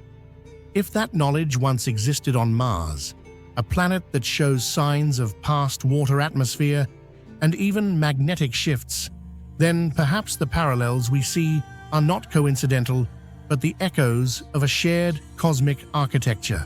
As technology advances, new scans of both Mars and Earth continue to reveal these correspondences. Terrain mapping software highlights repeating fractal ratios between Martian mesas and earthly landforms. Even AI-based pattern recognition systems designed to eliminate human bias sometimes identify facial configurations in both datasets. The machines, it seems, are beginning to see what we see. In the end, the mystery of the face of Mars may tell us less about alien civilizations and more about ourselves, about the way we project consciousness onto the universe. Yet there remains an unsettling beauty in the idea that two planets could share such reflections. Perhaps these are not coincidences, but cosmic reminders that life intelligence and awareness are part of a grander design still beyond our understanding. So the question lingers as haunting as the gaze of that stony Martian visage. Are these faces the products of mere geology and light, or the silent witnesses of a forgotten interplanetary past? When the first archaeologists brushed away the sand from a cracked piece of clay in the ruins of ancient Babylon, they didn't expect to find a map of the moon. Yet what they held in their hands was exactly that, a lunar map delicately incised into a small Babylonian tablet over 2.5 millennia ago. To most eyes, it might have seemed like random lines and curves, a primitive sketch made by a civilization still bound by superstition. But as modern science examined those markings, it became clear that the Babylonians had achieved something far more extraordinary, an astronomical precision that defied the limitations of their age. If the Babylonians could draw such an accurate map of the moon without telescopes, do you think they relied only on observation or possessed some lost ancient knowledge? Share your thoughts in the comments below. The Babylonians have long been recognized for their contributions to mathematics and astronomy. They charted the heavens from their ziggurats, built complex lunar calendars, and even calculated planetary cycles. But this so-called lunar map, discovered among a collection of cuneiform tablets, represents something deeper, an attempt not only to record the phases of the moon, but to map its visible surface. The tablet's curved lines mirror the boundary between light and darkness, the lunar terminator, while the carved dots and ridges seem to correspond to the moon's bright highlands and dark seas. At first, scholars assumed this was symbolic, perhaps a ritual diagram of the moon god Sin, a major deity in the Babylonian pantheon. But high-resolution imaging and comparative analysis later revealed that these patterns were not random. They were topographically consistent with actual lunar features visible from Earth. Somehow these ancient astronomers had captured the basic outline of Mare Imbrium, Oceanus Procellarum, and other lunar planes centuries before anyone had ever seen them through a telescope. This is where the enigma deepens. The map shows not just artistic abstraction, but measurable accuracy. Several curved engravings follow the same angular displacement of the lunar cycle that modern astronomers calculate today. Using celestial software to reconstruct the Babylonian sky from around 500 BCE, researchers found that the relative positions of certain symbols perfectly match the declination and trajectory of the moon across Babylon's latitude during specific lunar phases. That level of precision should have been impossible. Ancient observers had no telescopes, no optical instruments, only the naked eye and the night sky. Yet they managed to calculate lunar elongations and phase transitions with errors under 2 degrees. For comparison, even the Greek astronomer Hipparchus, who lived 2 centuries later, achieved similar precision only after developing trigonometric models. So, how did the Babylonians do it? Some scholars believe they used a combination of systematic long-term observations and mathematical patterning. They recorded nightly positions of the moon and derived predictive models based on repeating cycles known as the Saros and Metonic periods. This would explain why their star charts were decades ahead of their time, but it doesn't fully explain how they could represent physical lunar geography so faithfully. Others have speculated that they might have used simple magnifying lenses, crude rock crystal, or obsidian lenses that have been found in Mesopotamian archaeological layers. These could have offered just enough magnification to discern faint tonal contrasts on the lunar surface.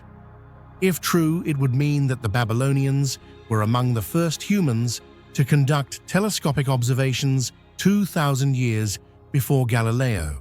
Around the carved image are rows of cuneiform inscriptions dedicated to the god Sin, the illuminator of night.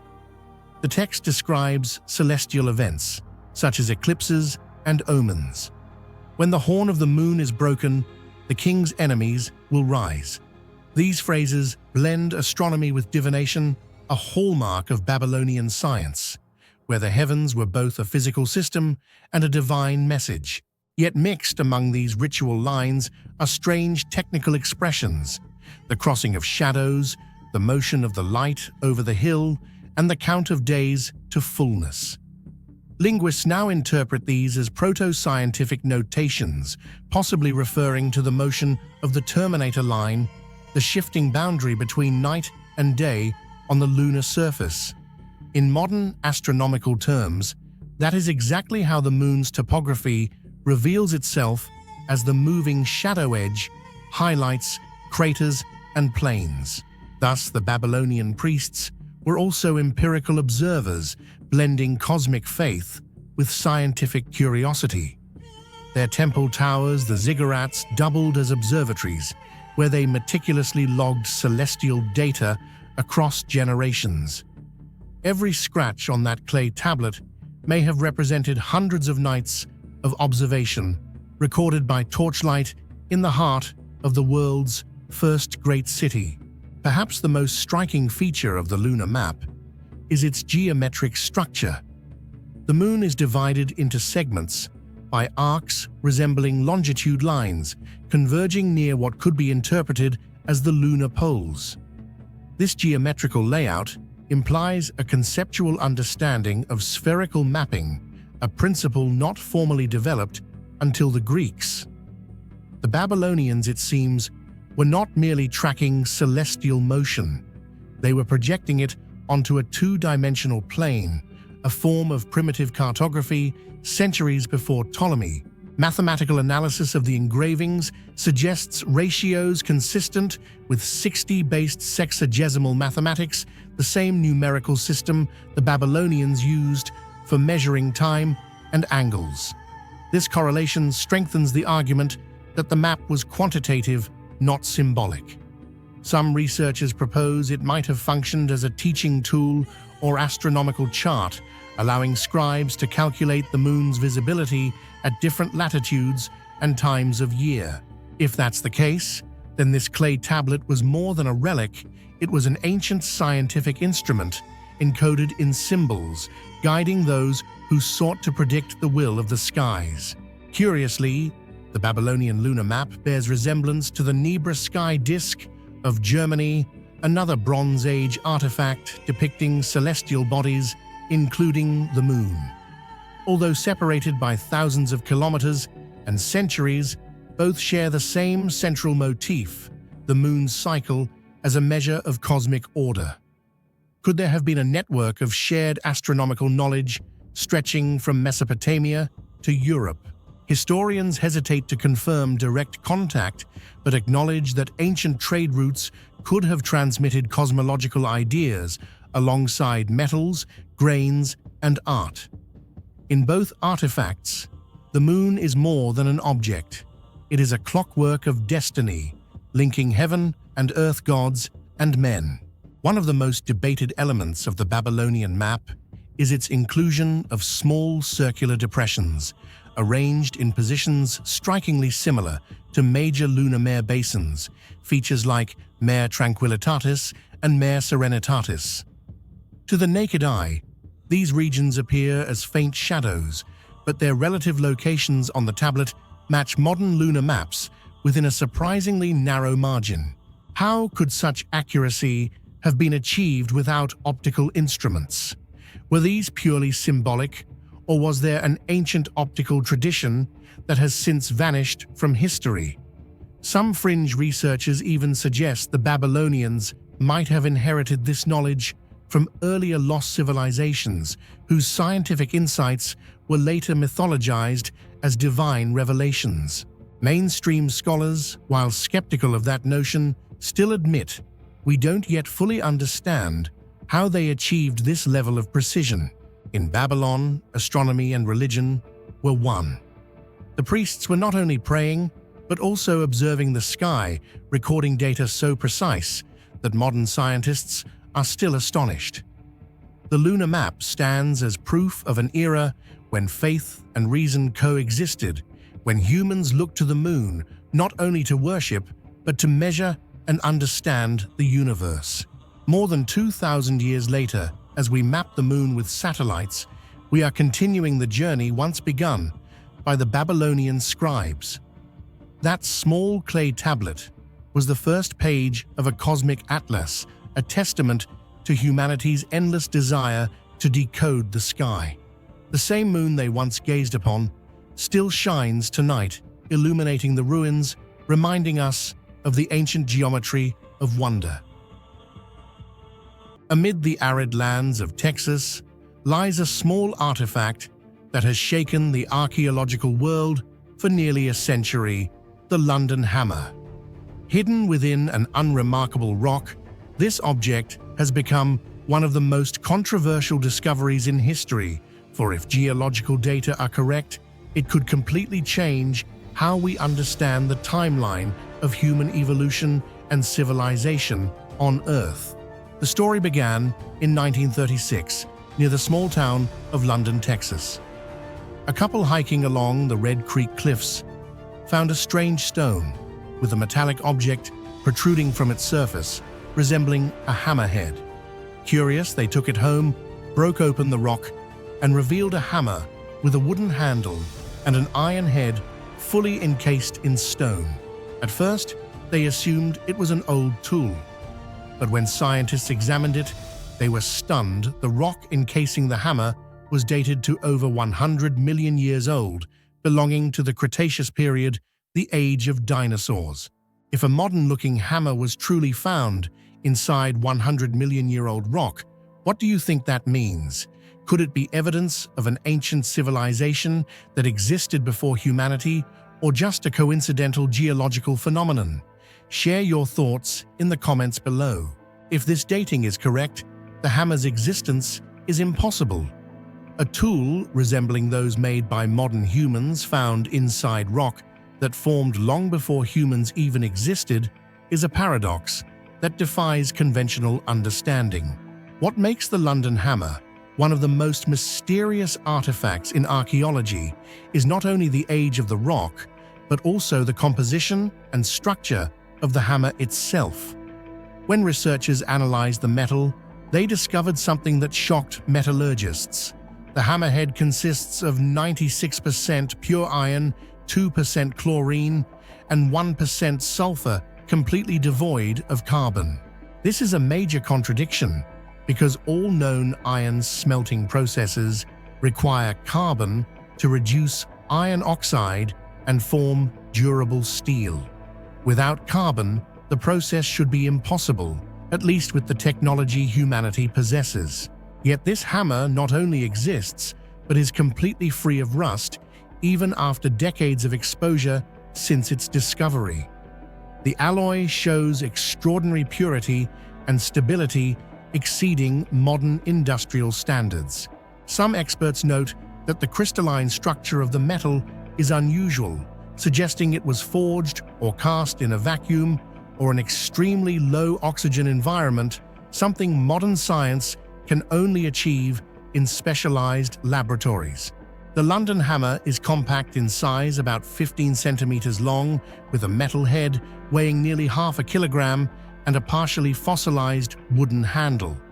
What's remarkable is that the wood didn't decay.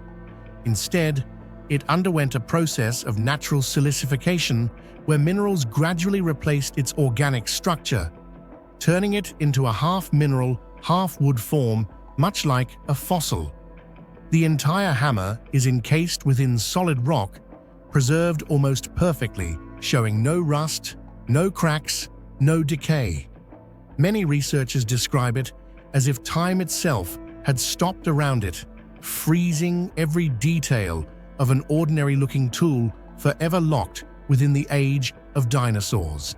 When researchers discovered the extraordinary purity and total resistance to oxidation of the London hammer, they began asking a profound question. Was this truly a natural phenomenon, or the product of a lost technology, a relic of an ancient civilization erased from history?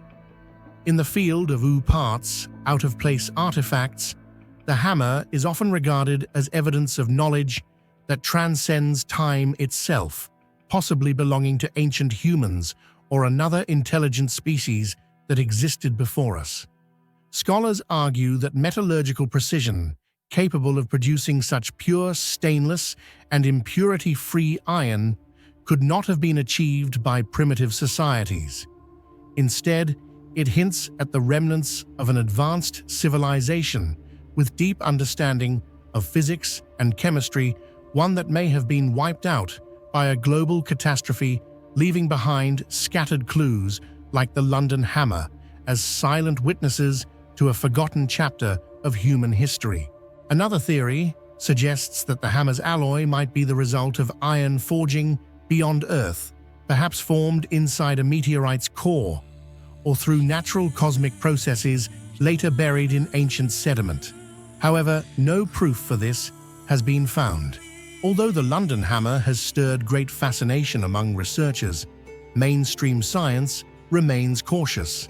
Many geologists suggest it could simply be a modern hammer that accidentally fell into a crack within ancient rock, where minerals gradually accumulated around it over time, giving the illusion of being fossilized for millions of years. However, this explanation quickly meets doubt, as analyses show that the rock encasing the hammer has a tightly bonded, crystalline structure, identical to naturally formed stone over millions of years, not secondary mineral deposits. This discrepancy leaves scientists puzzled, because if the hammer were modern, it should not be perfectly sealed within solid rock in such a way. No evidence of oxidation has been found. The metal shows no rust or discoloration, remaining bright and intact nearly a century after excavation. Microscopic analysis of samples from the hammerhead revealed a perfect crystal lattice with no air pockets or impurities, something that even modern metallurgy struggles to achieve. The London hammer stands as an archaeological enigma, too advanced to belong to the past, yet too ancient to belong to the present. Today it is displayed at the Creation Evidence Museum in Glen Rose, Texas. While some consider it evidence supporting creationist theories that humans and ancient creatures once coexisted, others view it as a puzzle that transcends both science and faith. If the 100-million-year-old rock truly formed naturally around this hammer, it means someone forged metal tools during the time of dinosaurs. And if that's true, human history would have to be rewritten. But if it's merely a geological coincidence, a modern hammer trapped in ancient rock, then another mystery remains. Why does its metal possess properties superior to modern steel? Whatever the truth, the London hammer continues to baffle researchers. It challenges our definitions of time, technology, and intelligence itself. In the orderly world of archaeology, where every shard and bone fits neatly along a linear timeline, the London hammer is like an object from another dimension, blurring the boundaries of science. Those who have seen it in person describe it as small and ordinary, yet profoundly mysterious. It makes one wonder if a man-made tool can exist inside the rock of the dinosaur age. How much do we truly know about Earth's real history? Could it be that the first civilizations were not beginnings at all, but rather the rebirth of a far older world? The small hammer resting silently within its ancient stone continues to defy all logic. It is not merely an artifact, it is a question left unanswered for all of humanity. Hidden beneath the sands of Saqqara south of Cairo lies one of the most perplexing and awe-inspiring enigmas of ancient Egypt, the Serapeum of Saqqara, a subterranean necropolis that challenges everything we think we know about the technological capabilities of the ancient world. Deep within its labyrinthine tunnels rest 24 massive granite sarcophagi, each one an engineering marvel that defies both logic and time. These are not ordinary tombs, they are machines of stone, so precise and immense that even with modern tools reproducing them would be a daunting task. What do you think about the giant sarcophagi of Serapeum? Were they truly made by the ancient Egyptians or by a forgotten civilization? Share your thoughts in the comments below. The Serapeum was originally believed to be the burial place of the sacred Apis bulls, animals worshipped as living manifestations of the god Ptah and later Osiris. Yet when modern explorers rediscovered the site, they found something far stranger than animal mummies. They found colossal boxes of granite sealed in darkness, each weighing between 60 and 100 tons, carved with geometrical perfection. These sarcophagi were not scattered randomly. They were placed with deliberate precision inside massive niches cut directly into the bedrock, forming a silent underground cathedral of stone. Each sarcophagus is made from Aswan granite, a rock so hard that even steel struggles to cut it. The lids alone weigh as much as 30 tons, yet they fit perfectly over the bases with tolerances that can only be measured in fractions of a millimeter. Modern engineers using laser scanners have confirmed the impossible. The inner surfaces are mirror smooth, with corners that form flawless right angles and internal planes that reflect light like polished glass. The level of accuracy achieved here is beyond the reach of copper chisels and stone hammers, the very tools that orthodox Egyptology insists were used at the time. This brings us to the heart of the mystery, the fabrication process. How were these giant sarcophagi carved, shaped, and hollowed out of solid granite?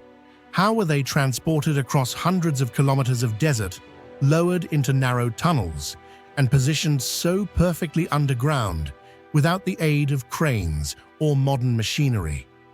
These are not philosophical questions. They are technical impossibilities that modern engineers and geologists have tried and failed to fully explain. Granite, as any stoneworker knows, requires diamond-tipped tools or high-speed machinery to achieve precision cutting.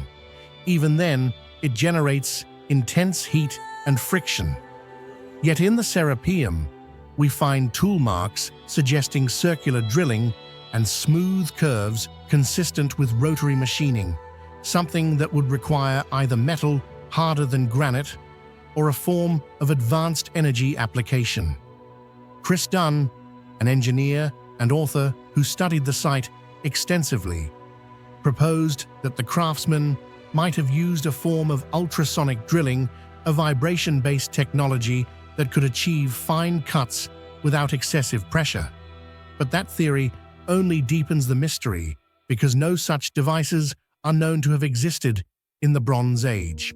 The more scientists look, the less sense it makes. The sarcophagi's interiors are so finely finished that they almost seem to have been molded rather than carved, their symmetry and proportions suggesting a knowledge of geometry and metrology that predates Greek mathematics. Each internal surface aligns with astonishing consistency. Even small deviations would have caused the lids to jam, yet they slide perfectly into place. It's as if the builders were following blueprints, designed with advanced measuring instruments that should not have existed more than 3,000 years ago. Some skeptics argue that the precision is overstated, that the craftsmen could have achieved it through painstaking manual labor over decades.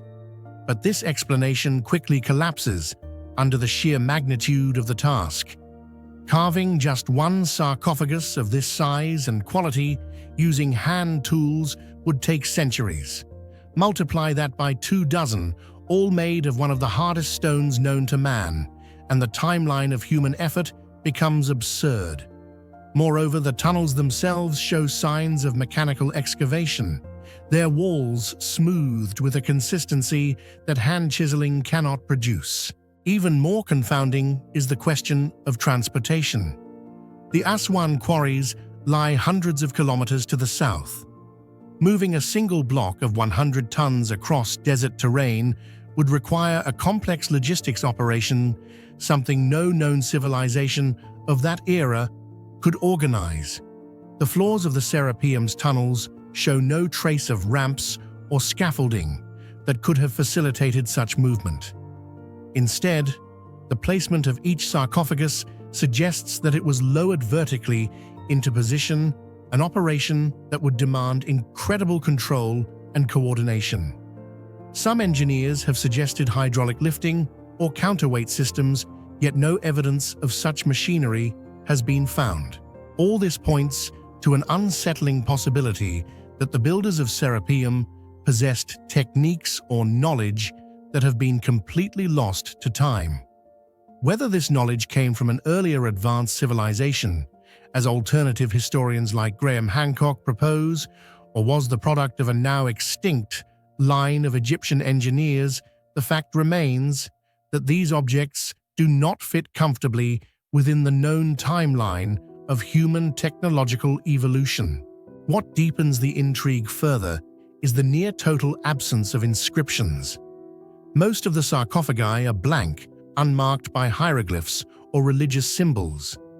In the rare cases where markings exist, experts believe they were added much later, possibly during the Ptolemaic period, long after the original construction. This has led some researchers to suggest that the Egyptians did not build the Serapeum at all, that they merely discovered and repurposed an already ancient site left behind by a civilization whose identity has vanished from record. And what of their purpose? Traditional Egyptologists insist that the sarcophagi were designed to hold the mummified remains of sacred bulls, the apis.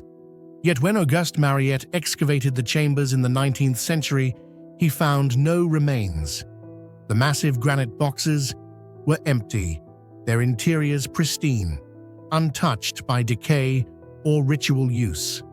Why construct such gigantic and sophisticated containers for animals only to leave them void? Some speculative researchers believe the sarcophagi may have served as resonance chambers capable of harnessing or amplifying sound frequencies. Visitors have reported unusual acoustics within the tunnels, a deep vibrating echo that resonates through the granite walls. Ancient Egyptian mythology often spoke of sound as a divine creative force. Could these chambers have been designed to interact with sound light or vibration, forming part of a larger ritual or energy system? Others have gone even further, suggesting that the Serapeum may have once been a power station or containment structure, part of a technology so ancient that its purpose now appears religious only because we can no longer comprehend it. What makes this site so compelling is not only its mystery, but its defiance of explanation. The Serapeum stands as silent testimony that somewhere in humanity's deep past there may have been a spark of brilliance, a lost art of engineering, geometry, and vibration that we have yet to rediscover. The Egyptians themselves may have revered these structures, not for what they contained, but for what they represented: a remnant of divine craftsmanship, a relic of gods or giants, or perhaps of humans who once mastered stone as if it were clay. Even with modern technology, recreating the giant sarcophagi of Serapeum is nearly impossible. The ancients achieved a level of precision that today would require lasers, cranes, and industrial polishers. So who built them, and for what purpose? Could they be the work of the ancient Egyptians or of a lost civilization, leaving behind a timeless mark that humanity still cannot explain. Deep within the steaming jungles of Costa Rica's Diquís Delta, where mist curls through ancient trees and the air hums with the sound of unseen life, something impossible lies waiting. Scattered across the forest floor are hundreds of giant stone spheres, so perfectly shaped, so flawlessly smooth, that they seem to have been crafted by machines far beyond the reach of ancient hands. Locals call them Las Bolas, the balls, but that simple name hides one of the greatest archaeological enigmas on Earth. Some are small enough to cradle in your palm. Others loom like silent guardians, weighing over 16 tons, carved from some of the hardest rock known to humankind. No one knows who made them or why, and yet their perfection is undeniable, mathematical, deliberate, and utterly bewildering. In the heart of the jungle, under layers of soil and time, these spheres whisper of a forgotten knowledge, a craftsmanship that should not have existed and yet somehow did. If you stumbled upon hundreds of these perfect stone spheres hidden in the Costa Rican jungle, would you believe they were made by ancient hands or by something far more advanced? Share your thoughts in the comments below. No one knows exactly who crafted these stones or how.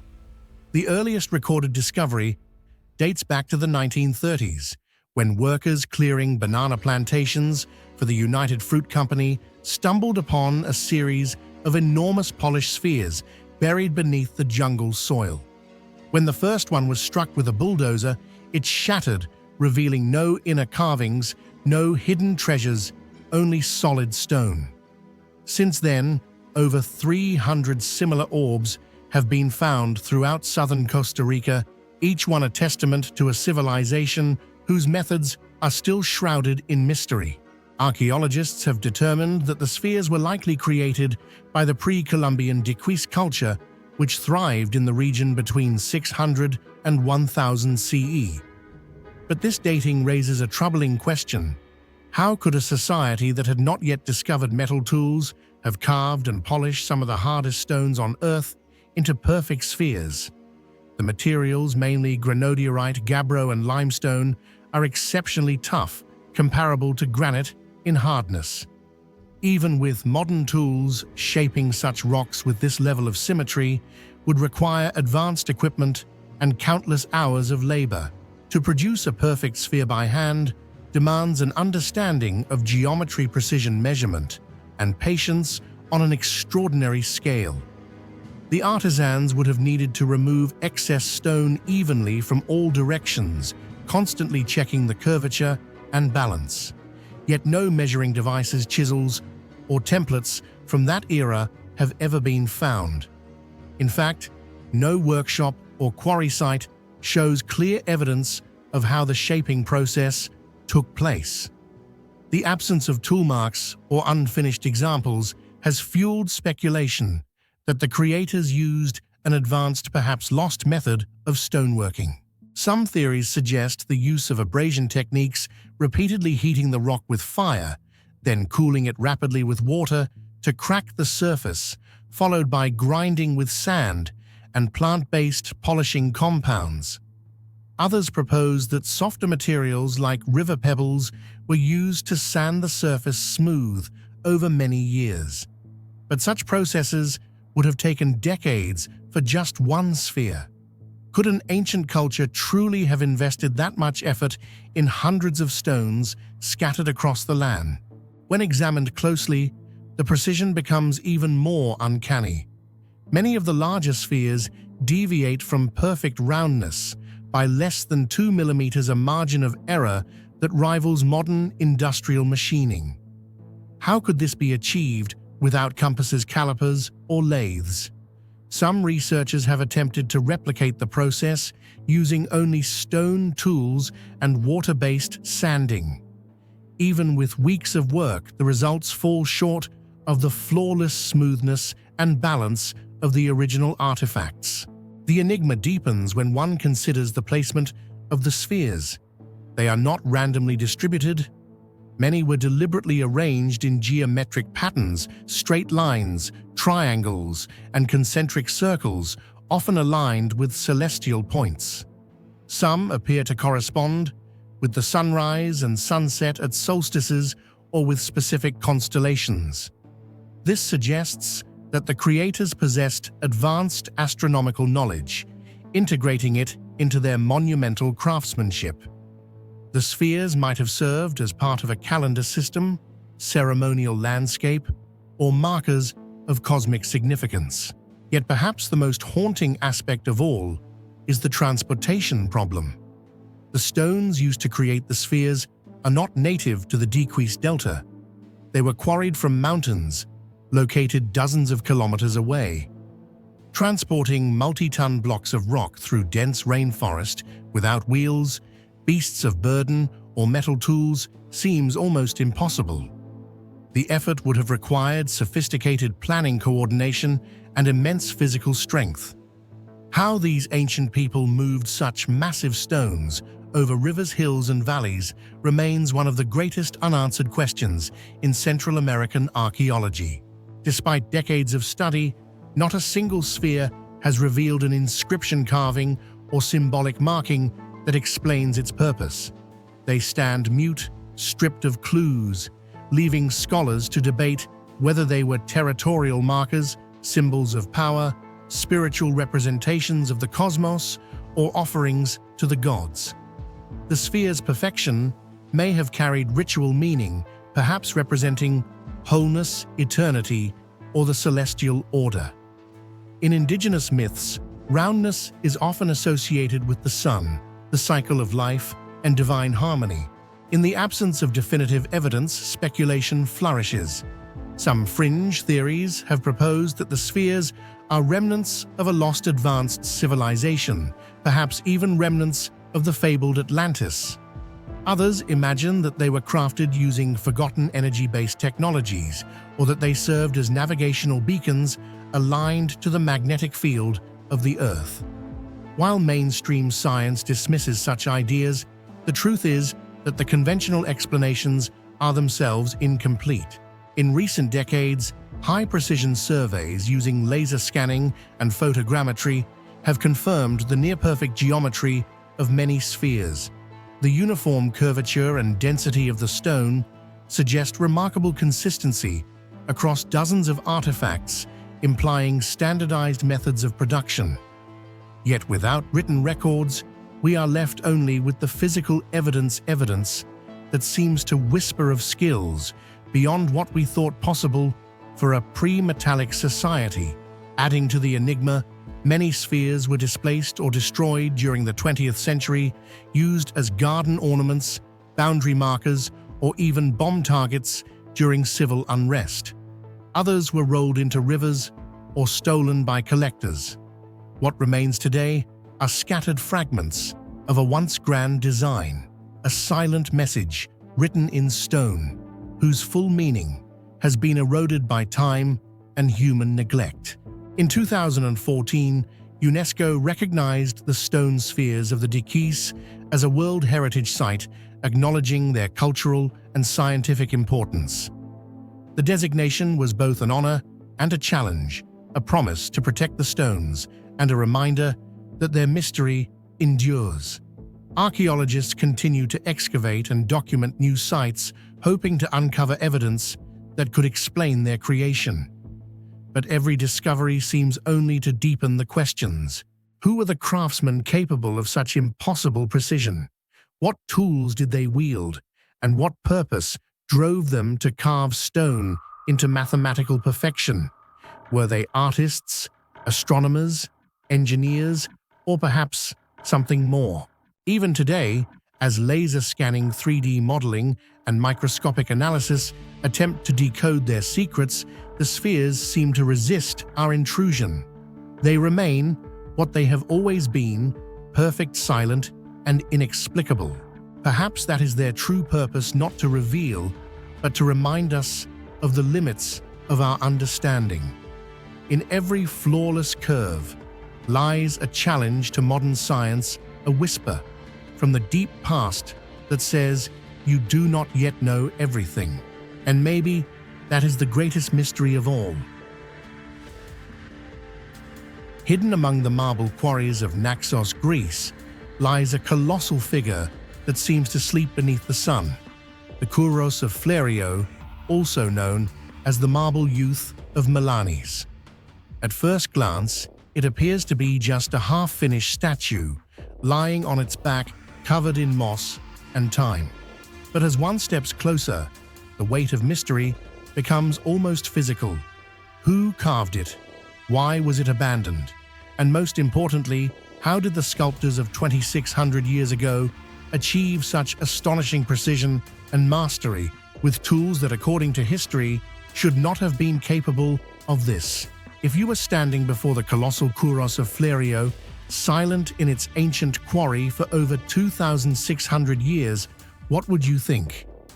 Is it merely an unfinished work, abandoned by its creators, or a masterpiece deliberately left behind to preserve the secrets of the ancients? Share your thoughts in the comments below. The Kouros of Flerio rests near the small village of Melanes, in the fertile valley of Flerio, on the island of Naxos. It is one of the earliest examples of the Greek Kouros-type statues of young idealized male figures that symbolized vitality, divine beauty, and human perfection. Measuring about 5.5 meters in length and weighing over 7 tons, the statue depicts a youthful man, nude and poised, frozen mid-stride in the archaic style of the 7th century BCE. His arms are still attached to the body, his legs parallel, and his face bears the faint trace of a smile that would later evolve into the famous archaic smile of Greek sculpture. Yet what makes this statue extraordinary is not just its size or form, but its location.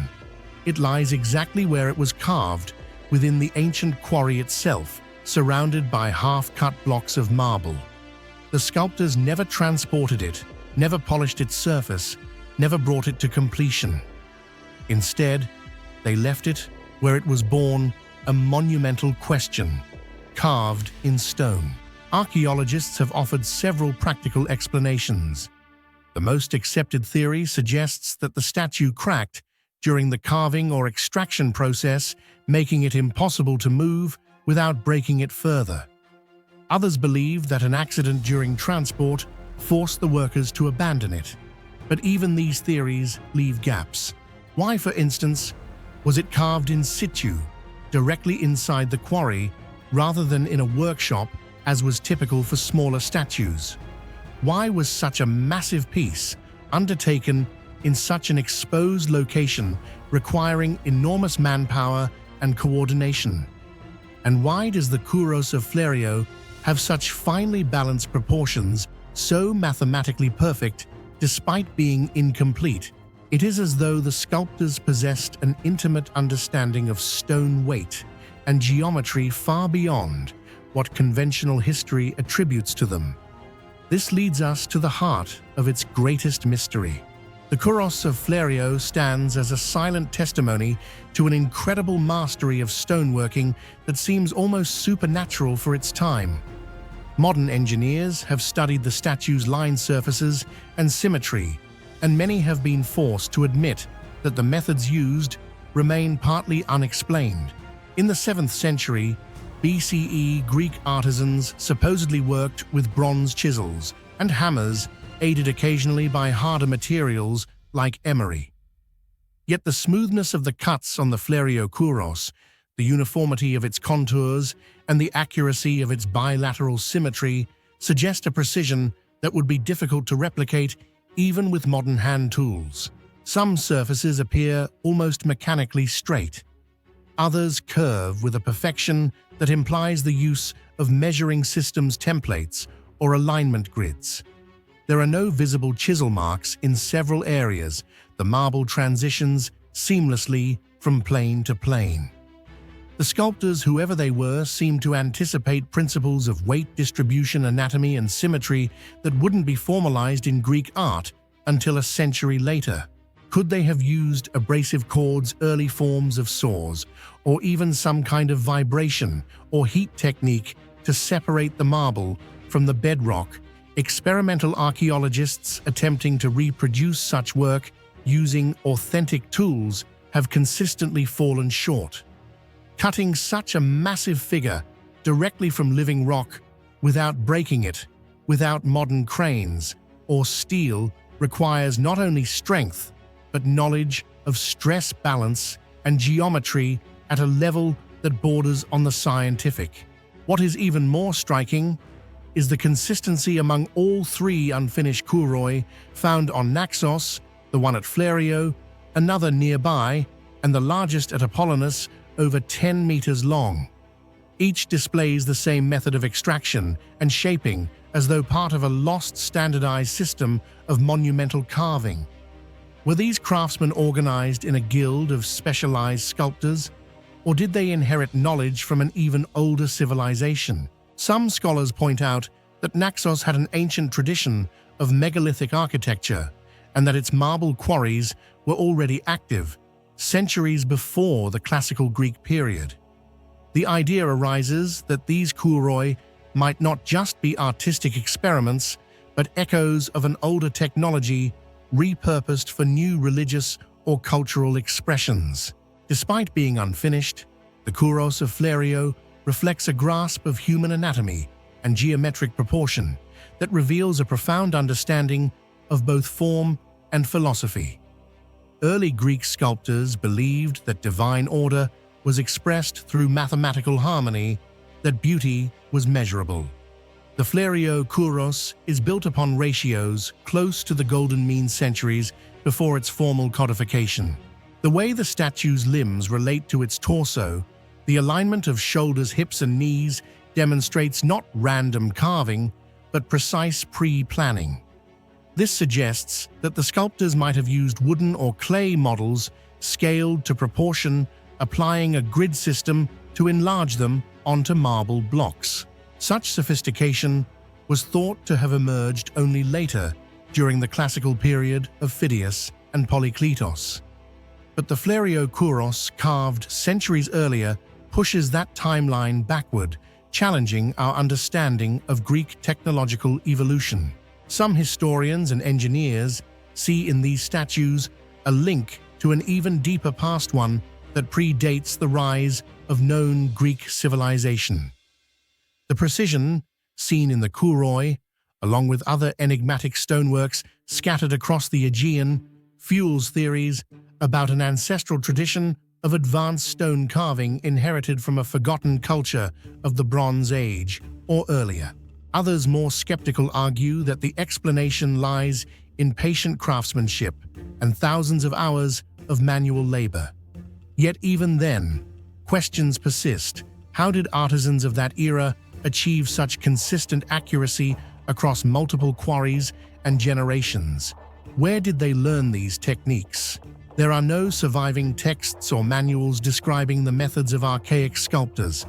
Knowledge was likely transmitted orally from master to apprentice. But oral tradition cannot easily preserve precise engineering details over centuries. Something more structured must have existed, a methodology, a science of stone. The abandoned Kouros, lying motionless for millennia, becomes therefore not just a relic, but a record of human genius without an instruction manual. Amid the olive-covered paths of Naxos, the Kouros of Flerio lies still upon the stone, its marble shimmering silver under the sun, a being both human and divine. Its incompleteness carries a sacred aura, a dialogue between man and stone, a moment of creation frozen in time. Every chisel mark, every unfinished line remains like the echo of a civilization reaching toward eternal perfection. The Kouros of Flerio transcends the boundary between art and archaeology, standing as a symbol of human aspiration and limitation. It tells the story of a civilization that dared to surpass all barriers in pursuit of beauty, though its methods remain a mystery.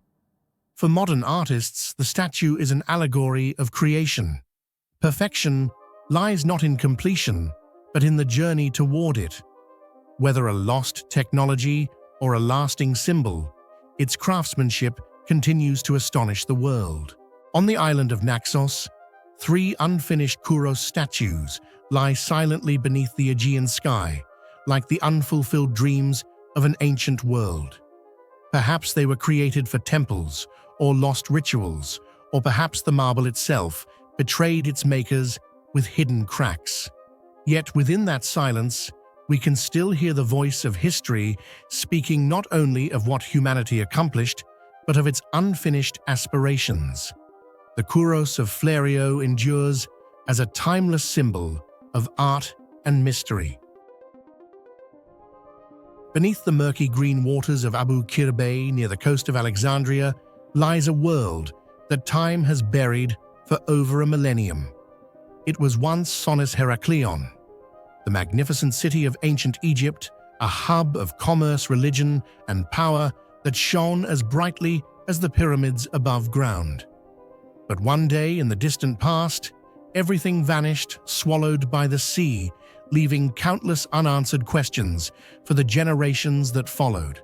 If an entire city could vanish beneath the sea overnight, do you think it was nature or something beyond our understanding? Share your thoughts in the comments below.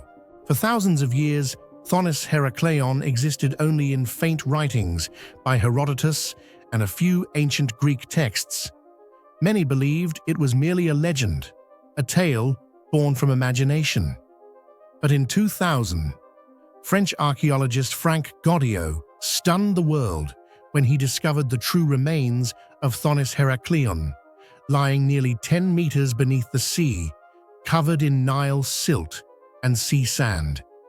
A city once erased from history had resurfaced astonishingly intact. Hidden beneath the fine silt of Abu Qir Bay, archaeologists uncovered a magnificent treasure nearly forgotten by time. They found colossal statues of pharaohs, the goddess Isis and the god Hapi, standing up to 5 meters tall and carved from massive blocks of red granite weighing dozens of tons of feet, far beyond what we once believed ancient Egyptian engineering could achieve. Every carved line remains sharp. Each fold of clothing, each gaze, each royal symbol still radiates a sense of life, as if the stone itself breathes. Nearby, the ruins of the Temple of Amun-Gereb stand clearly visible, once echoing with sacred rituals to the Nile gods. Under the divers' lights, the city seems to awaken a majestic tableau perfectly preserved beneath the sea for over 2,000 years. Thonis Heracleion once served as the main gateway from ancient Egypt to the Mediterranean, where Greek, Phoenician, and Egyptian merchants exchanged goods and ideas. Archaeologists unearthed coins, amulets, and bilingual inscriptions in Greek and Egyptian, proving that this was not just a trading hub, but also a meeting point between two worlds, the mystical East and the philosophical West. Yet what makes Thonis Heracleion one of the greatest mysteries in archaeology is not its wealth, but the way it vanished. Why did one of Egypt's richest and most important cities sink beneath the sea, leaving almost no trace on land? Scientists have proposed many theories, but none are truly convincing. One of the most discussed scientific theories suggests that Thonis Heracleion was built on a soft alluvial foundation formed by thousands of years of Nile deposits. This soil, rich in water and highly compressible, would have been unstable under the immense weight of massive granite structures. Over time, the weight of temples and colossal statues may have caused the ground to subside, gradually pulling the city beneath the sea. However, what puzzles geologists is this. If the collapse had happened slowly, why do the 5-meter-tall granite statues remain perfectly upright without cracks or tilts? The entire city layout is still remarkably intact, suggesting that the sinking might have occurred suddenly and simultaneously rather than through gradual subsidence as many once believed. Some archaeologists believe that an earthquake or tsunami was the true force that dragged Thonis Heracleion into the depths of the sea. Ancient Egypt lay within a region prone to seismic activity, and just one powerful quake combined with a tsunami from the Mediterranean could have engulfed the entire city within hours. Yet strangely, there are no signs of violent destruction. No massive fractures, no widespread debris, and many structures remain neatly aligned and almost intact. This has led researchers to suspect that Thonis Heracleion may have not been destroyed but swallowed whole. It was as if the ground beneath suddenly turned to liquid and pulled the entire city downward without breaking it apart. The phenomenon known as soil liquefaction occurs when an earthquake causes water-saturated sand and mud layers to lose their solidity, making them behave like liquid. When this happens, all the structures above lose their stable foundation and can be swallowed within minutes. Some researchers suggest that if this phenomenon occurred on a massive scale, encompassing the entire Thonis Heracleion area of hundreds of hectares, the ground could have collapsed simultaneously, pulling the whole city down without the need for a tsunami or flooding. Underground gas pockets or empty cavities might also have triggered this collapse, much like the giant sinkholes that appear today in places like Guatemala or China. Another theory suggests that an abnormal rise in sea level may have been the cause of Thonis Heracleion's gradual submersion. An episode of ancient global glacial melting or a dramatic change in the flow of the Nile River could have allowed seawater to penetrate deep into the delta, softening the ground and triggering subsidence. However, geological data indicate that the sea level rise in this region was not significant enough to make an entire city disappear. This has left scientists even more perplexed, for if it wasn't caused by an earthquake soil liquefaction or the sea itself, then what truly swallowed Thonis Heracleion whole? One striking fact is that artifacts in Thonis Heracleion remain in their original spatial arrangement, suggesting the city sank as one solid unit not scattered by waves. Some shipwrecks were found moored right beside buildings, their cargo and offerings still inside. It paints a chilling picture, a disaster so sudden that residents had no time to flee or save anything. A city of splendor became its own grave. Today, as archaeologists dive beneath the cloudy waters, they step into a world frozen in time. Giant statues still stand tall amid the silt. Greek coins rest quietly on ancient tiles. Wooden ships remain intact as if abandoned only yesterday. This extraordinary preservation raises yet another question. Could there be a unique natural condition that sealed the city so perfectly beneath the sea? Thonis Heracleion emerges as Egypt's own Atlantis, a real city swallowed by the sea, not just a myth. Some scholars even believe that its destruction may have inspired Plato's tale of Atlantis, a prosperous civilization devoured by the ocean in a single night. If so, Thonis Heracleion is not merely an archaeological site, it is a fragment of human legend, proof that myths may spring from real, long-forgotten cataclysms. Today, scientists continue to survey and reconstruct parts of the city. Hundreds of artifacts have been raised and displayed in museums in Alexandria and Paris, yet most of Thonis Heracleion still rests peacefully beneath the sea, preserved as a natural underwater museum. Modern divers armed with lights and sonar trace the paths of ancient streets, exploring temple ships and inscriptions that have slept in silence for over 2,000 years. And the greatest question remains unanswered. What truly caused Thonis Heracleion to collapse and vanish from the earth? Was it merely a natural catastrophe or something else? An extreme geological upheaval, or even a phenomenon that modern science has yet to comprehend? That mystery still lies beneath layers of silent mud, waiting to be uncovered. Perhaps it is that very silence that makes Thonis Heracleion one of humanity's most haunting stories, a reminder that no matter how high civilizations rise, the forces of earth and sea can erase them in an instant. Deep in the red soils of central Nigeria, buried beneath centuries of erosion and forgotten memory, archaeologists began unearthing something that would rewrite the early story of sub-Saharan Africa, the terracotta statues of the Nok culture. These ancient figures, some with hauntingly elongated necks and stylized triangular eyes, stand as silent witnesses to a civilization that thrived more than 2,500 years ago and then disappeared without a trace. Who were the Nok? Why did they sculpt these strange, graceful beings with their swan-like necks? And most importantly, what purpose did these statues serve in a world that has left us no written record, no city ruins, and no definitive answers? What do you think these long-necked statues were meant to represent? Real beings, spiritual messengers, or symbols of beauty? Share your thoughts in the comments below. I'd love to hear your theory.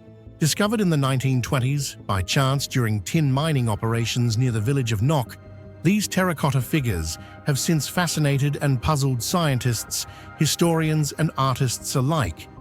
Radiocarbon dating places the Nok civilization between 1500 BCE and 300 CE, making it one of the oldest known cultures in West Africa, long before the rise of the Ghana or Mali empires. The level of artistry and technical skill present in the statues is extraordinary. Each piece was carefully modeled from fine-grained clay, fired at extremely high temperatures, some over 1000 degrees C, and often adorned with intricate jewelry, headdresses, or weapons. Such control over heat and form implies not only artistic genius, but a deep understanding of materials, rivaling techniques that appeared in other parts of the world centuries later. Among all these artistic marvels, one feature dominates: the elongated necks. Some statues display necks stretched to impossible proportions, 3 or 4 times longer than the natural human anatomy. The reason for this design remains one of the greatest enigmas of African archaeology. Some scholars interpret the long necks as purely aesthetic, a stylization meant to convey elegance, grace, or spiritual elevation. Others believe it was symbolic, representing social hierarchy or divine connection. Across many cultures, the neck has been seen as the bridge between body and spirit, between earthly life and the realm of gods. And perhaps for the Nok, it represented exactly that: a conduit between human and divine existence. Recent discoveries have revealed something even stranger. The pattern of elongated necks is not confined to a few artistic experiments.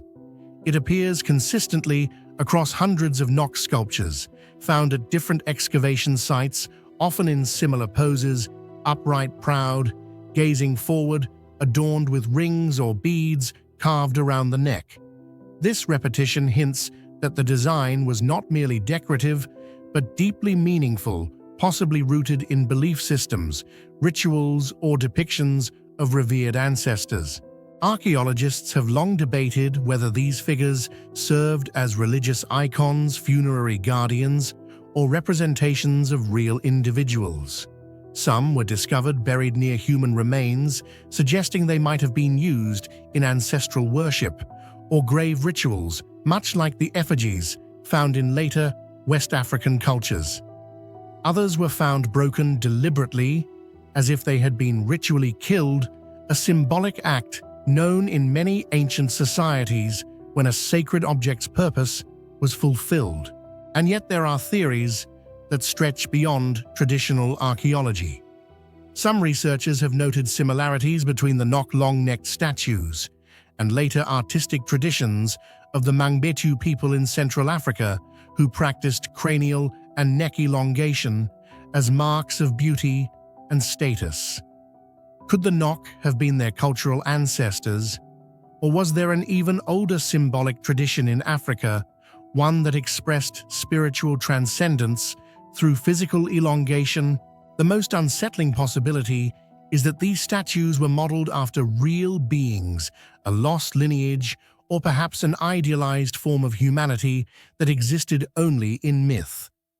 The consistency of proportions and the detailed realism of other body parts make this question more than mere fantasy. The Knock sculptors clearly observed life closely. Their figures are not abstract. They show muscles, joints, hairstyles, and jewelry precisely. Why then would they deliberately distort only the neck, unless it was to depict something or someone that truly existed in their experience? Still, the heart of the mystery lies not in the anatomy, but in the absence of context. The Knock left behind no written language, no temples, and no identifiable settlements large enough to suggest an organized urban culture. Their society seems to have flourished in agricultural villages, yet their art suggests a far more complex worldview, one that understood social rank ceremony and spiritual transcendence. The terracotta figures may have been part of a sophisticated belief system, an unwritten theology expressed through clay and fire. Some archaeologists propose that the statues acted as intermediaries between the living and the spirits. The elongated necks in this interpretation might have symbolized their function as messengers between worlds, stretching from the physical realm to the heavens. In many African traditions, ancestors are not gone, but exist in another dimension, influencing the fate of the living. The statues could have been vessels of communication, placed in shrines or sacred spaces to channel these ancestral forces, but others see evidence of social hierarchy. Many of the long-necked statues are adorned with elaborate jewelry, ornate hairstyles, and royal insignia. Perhaps they represented chiefs, priestesses, or legendary heroes immortalized in clay to maintain their authority after death.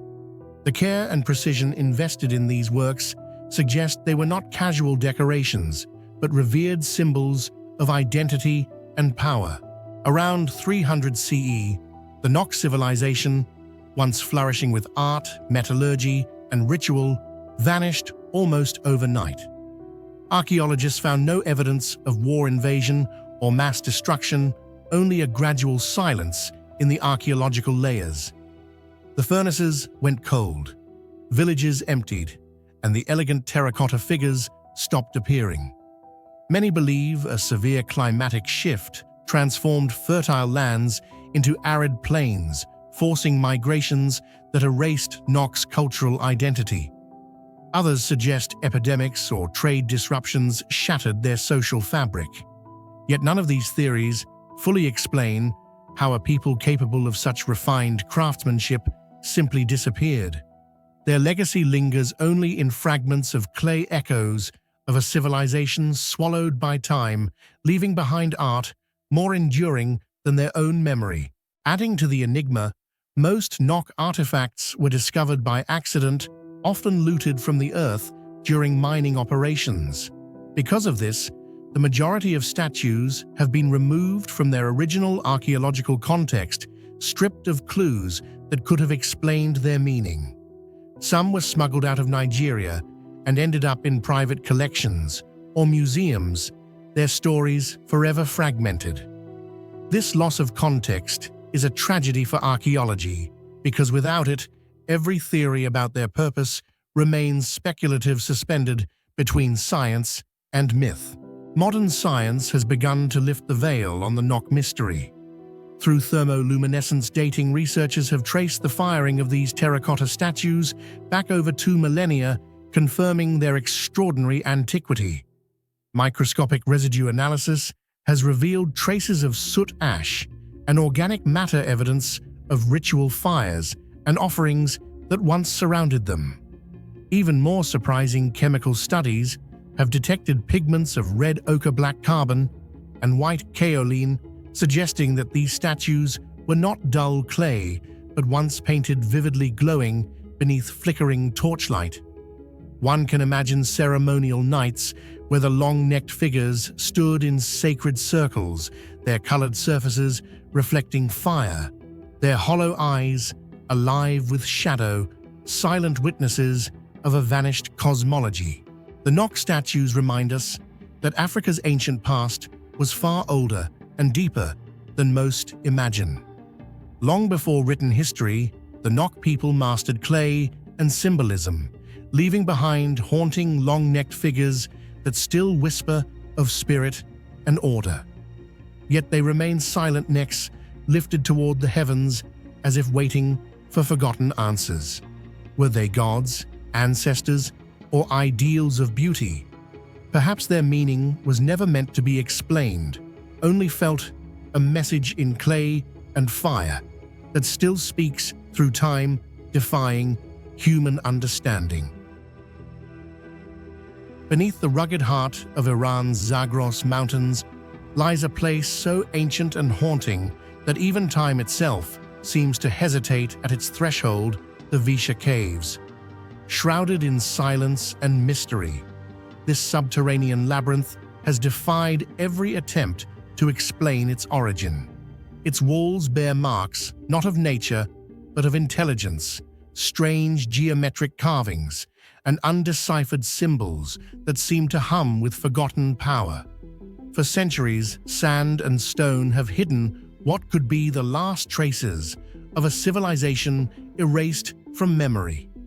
Step closer, and you don't just enter a cave, you cross into a realm where myth, science, and the unknown intertwine, whispering secrets that humanity was never meant to hear. Do you think these mysterious carvings were made by an ancient human civilization, or by something far older and unknown? Share your thoughts in the comments below. The first surveys were conducted in the mid-20th century, when a group of Iranian geologists accidentally discovered a narrow entrance hidden among dark limestone cliffs. Since then, Visha has drawn the attention of scientists not only for its complex underground network, but also for its numerous unnatural elements.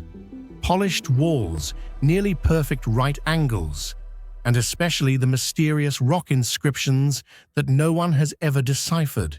Upon entering, explorers are immediately struck by the vastness of the underground system.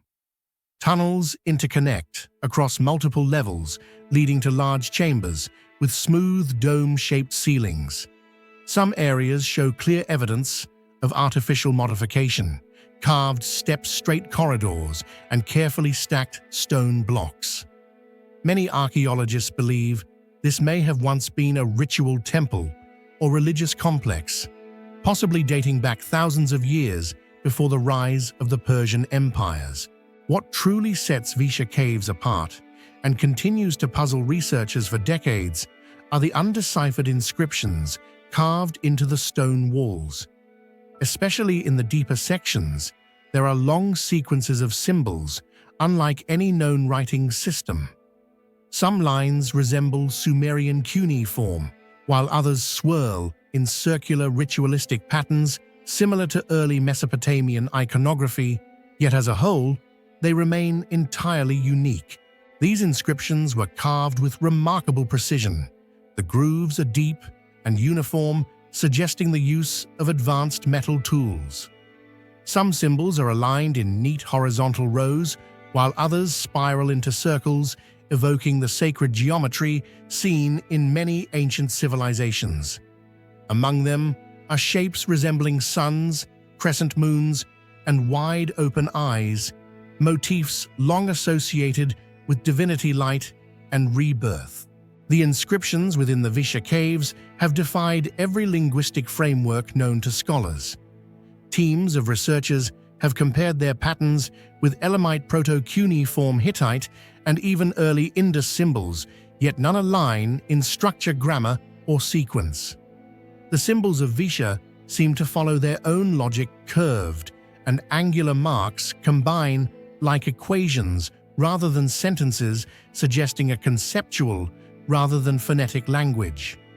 Some archaeologists believe this may represent an independent writing system, a sacred or ceremonial code used by a vanished culture to record cosmic events, rituals, or secret knowledge.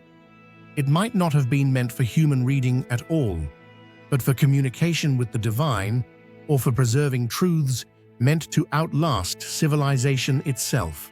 In the late 1990s, Iranian archaeologist Hossein Alizadeh proposed one of the most intriguing theories about the Visha caves. He argued that this mysterious site was once a sacred center for a pre-Zoroastrian priesthood devoted to the worship of light and celestial forces. According to his interpretation, the enigmatic carvings covering the cave walls were not a written language, but a sophisticated system of astronomical codes designed to track the cycles of the sun, moon, and stars. Alizadeh and his team noted that several symbols and alignments correspond precisely to the points where sunlight enters the chambers during solstices and equinoxes. To him, this precision was no coincidence. It revealed that Visha functioned as an ancient observatory where ritual and science were inseparable, and where early priests sought to interpret divine will through the geometry of the cosmos. Not all scholars accept the astronomical theory. A team from the University of Tehran suggests that the carvings of Visha were not spiritual symbols, but part of a complex, coded system, a way to preserve scientific or philosophical knowledge through symbols. The extreme precision of each line and the uniform spacing between marks indicate deliberate calculation rather than artistic expression. Some layers of carvings overlap, revealing that they were added at different times, possibly by successive generations who understood and expanded upon the code. This has led researchers to speculate that the Visha inscriptions might represent an encrypted archive, a stone library designed to protect the secrets of an ancient intelligence long lost to history.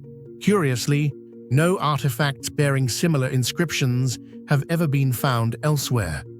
No ancient settlements, pottery shards, or relics outside the caves bear the same markings. This raises an intriguing question. Was Visha an isolated sanctuary, a sacred center, accessible only to a select group who understood the language of the gods? The mystery of Visha caves deepens further with the discovery of metallic artifacts that seem completely out of place in their supposed era. Hidden within the stone chambers, archaeologists found fragments of knives, bracelets, and smelting tools, all containing an astonishing level of metal purity. Laboratory tests revealed traces of refined copper and iron alloys crafted with precision techniques unknown in the ancient Zagros region. Such sophistication suggests that the builders of Visha possessed metallurgical knowledge centuries ahead of their time.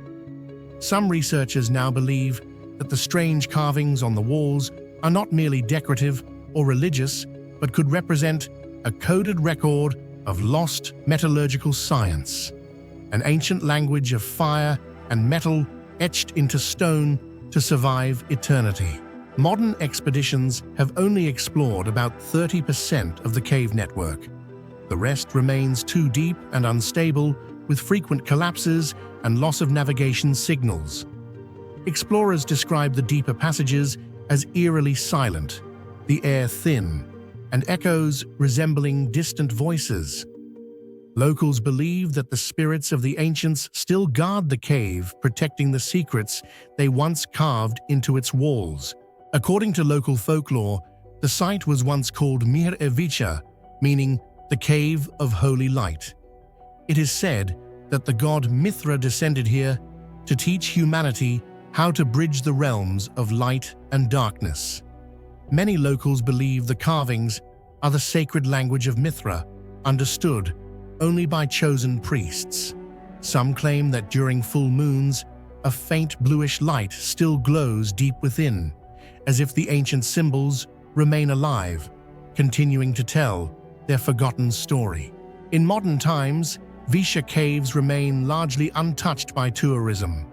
The terrain is treacherous, and the Iranian authorities strictly protect the site until sufficient scientific evidence justifies excavation.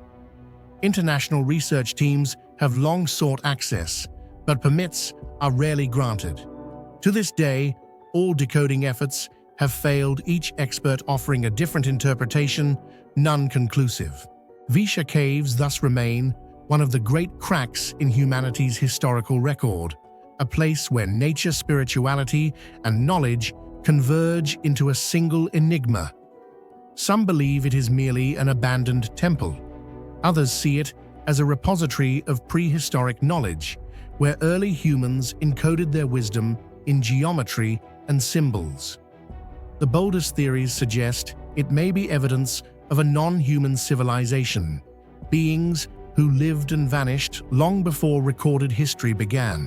Whatever the truth may be, it lies buried within the cold stone walls of Visha. The inscriptions remain unbroken, unfaded by time, standing as a challenge to humanity. Have we become wise enough to read the language of the past? Across the windswept plains of the Absheron Peninsula, where the Caspian Sea meets the desert's strange tongues of fire, once rose from the earth, unceasing, unmoving, and seemingly alive. For thousands of years, these mysterious flames burned day and night, unaffected by rain or time. Around them, ancient people built temples, altars, and stone enclosures, sanctuaries dedicated to the power of fire itself. These are the fire temples of Azerbaijan, among the most enigmatic religious structures ever found. And yet, despite centuries of study, no one truly knows who built them or why. If these flames have truly burned for thousands of years, who do you think first built the temples around them? Ancient humans or a lost civilization? Share your thoughts in the comments below. The most famous of these sanctuaries is the Ateşgah of Baku, whose very name means home of fire. It stands on land that still whispers with gas seeping from underground, a remnant of an era when the earth itself seemed to breathe flame. The site, shaped like a pentagonal fortress with a central altar of eternal fire, is both austere and magnificent, a blend of Persian geometry and Indian symbolism.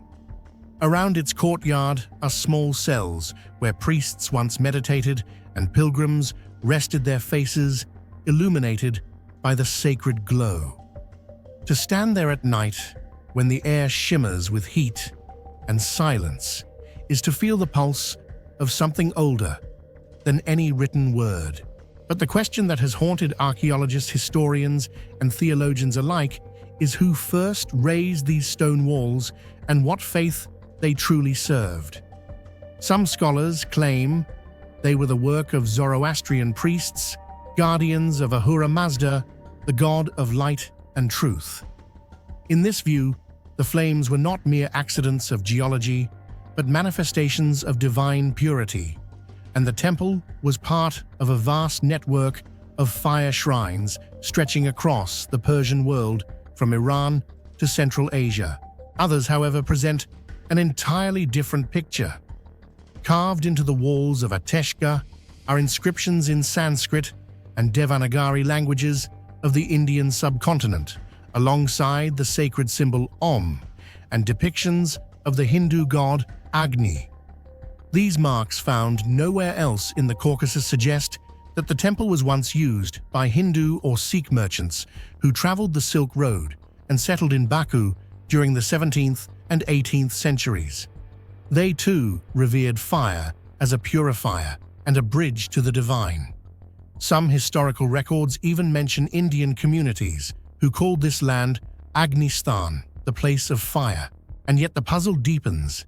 Beneath the visible structure of Ateşgah lie older foundations built in a very different style, using techniques more consistent with pre-Islamic Persian architecture from more than 1,000 years earlier. Layers of stone suggest that the temple we see today may have been built atop a much older sanctuary, one whose creators left no written record, only burnt soil and melted clay.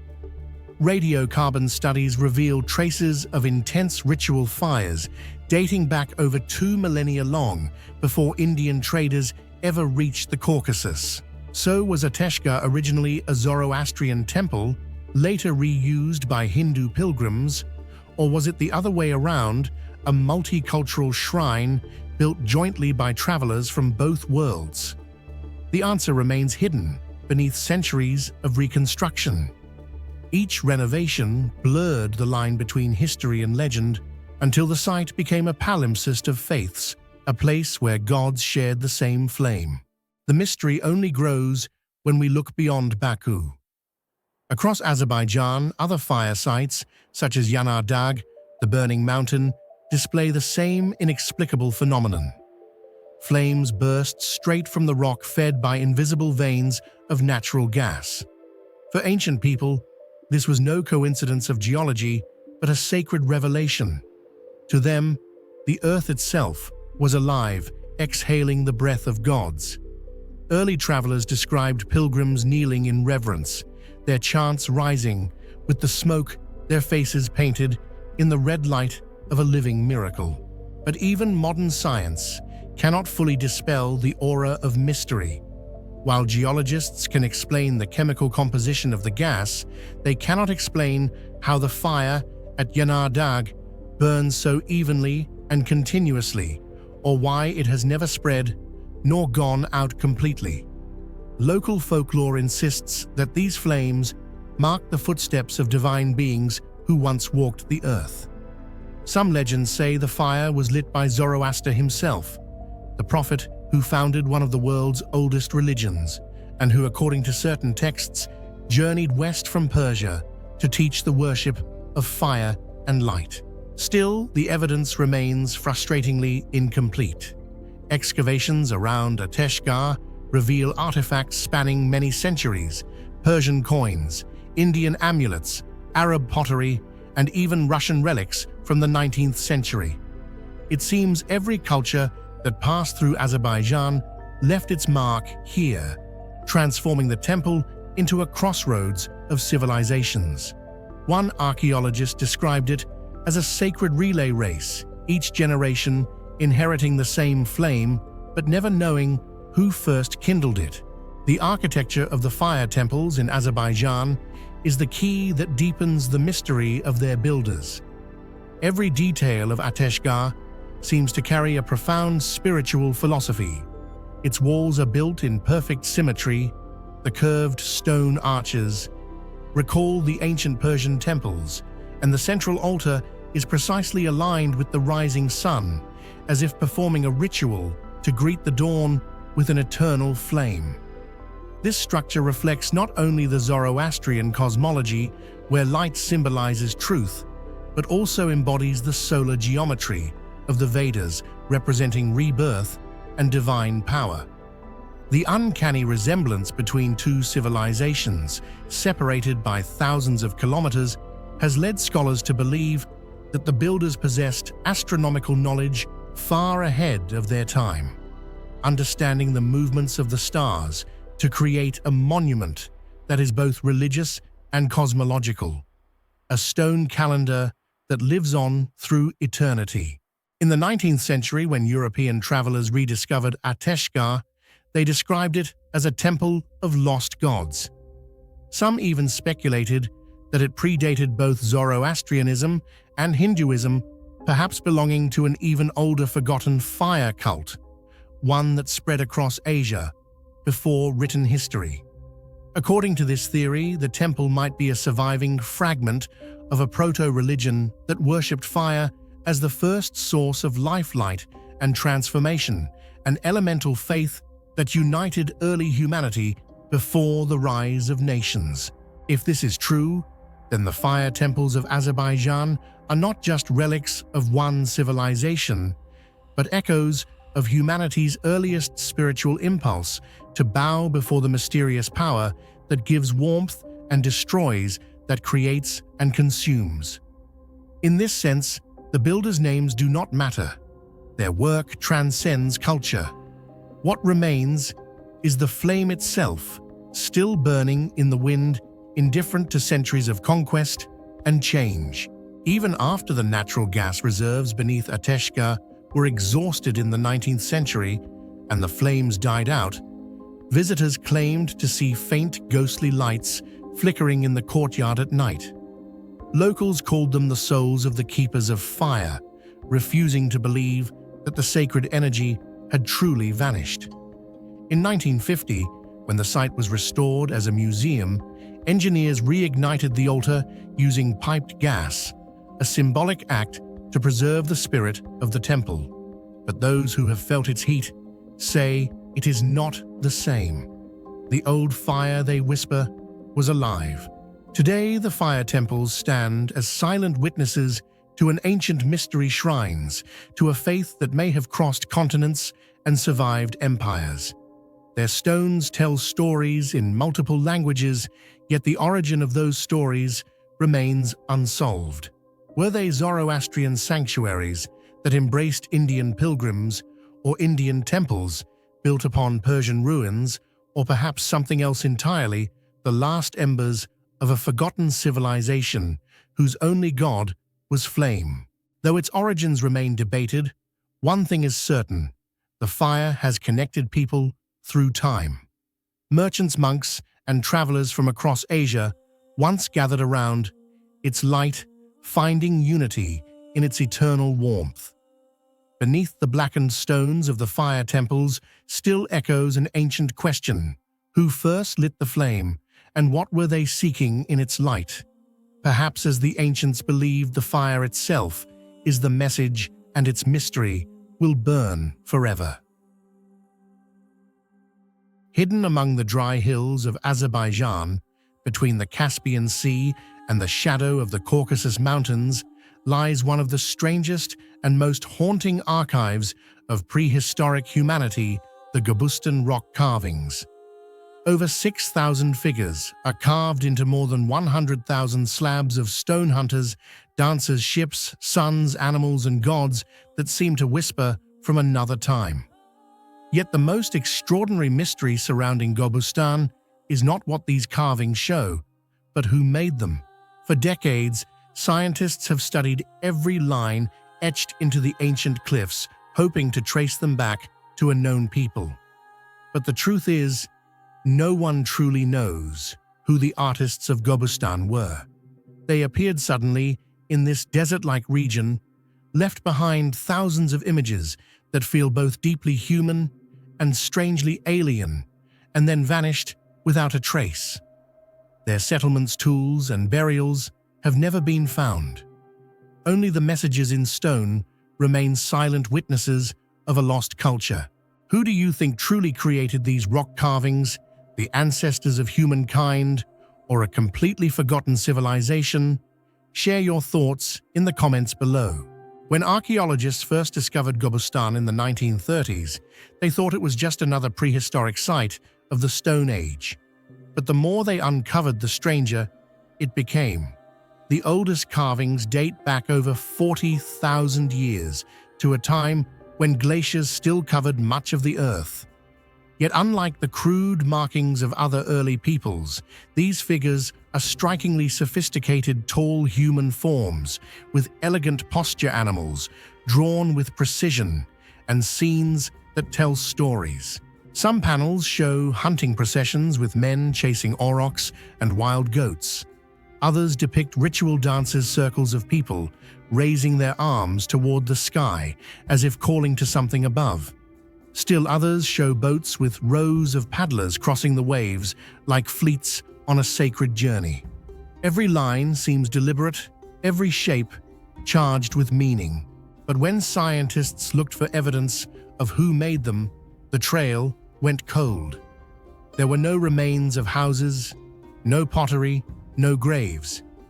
It was as if the people of Gobustan had appeared only to carve their visions into the cliffs and then faded from the world. The problem of identity haunts every study of Gobustan. The art spans tens of thousands of years, covering periods from the Upper Paleolithic to the Bronze Age. Yet the style does not follow a simple evolution. Some carvings are primitive, others look almost modern, as if drawn by someone who understood anatomy and motion centuries before such knowledge existed. This inconsistency suggests something unsettling. Perhaps multiple civilizations visited Gobustan over time, each adding their own layer of story. But then again, the symbolism repeats too consistently: the same solar discs, the same graceful human shapes, the same curved boats, as if guided by a single tradition, passed down through generations, or even a single forgotten culture that persisted beyond the timeline of known history. There are moments when Gobustan feels less like an archaeological site and more like a time capsule from an unknown world. The carvings speak in a language no one can read. They show us people and beliefs that do not fit neatly into our understanding of ancient humanity. Were they nomads who came from Mesopotamia Sea, voyagers from the Caspian? Or, as some bold researchers like Thor Heyerdahl proposed, the ancestors of the very people who would later build the pyramids of Egypt? That last idea is not without reason. Among the most famous images in Gobustan is a long, narrow boat with a curved hull and a line of oarsmen, eerily similar to the papyrus ships of the Nile. Thor Heyerdahl, the Norwegian explorer who proved ancient people could cross oceans in reed boats, saw this as evidence that sailors from the Caspian region may have journeyed to Africa thousands of years before history began. If true, it would mean Gobustan was not an isolated site at all, but a hub of ancient travelers, a crossroads of prehistoric navigation.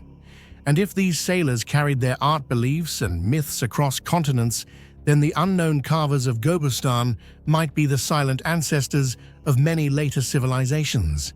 Yet even this grand hypothesis cannot explain everything.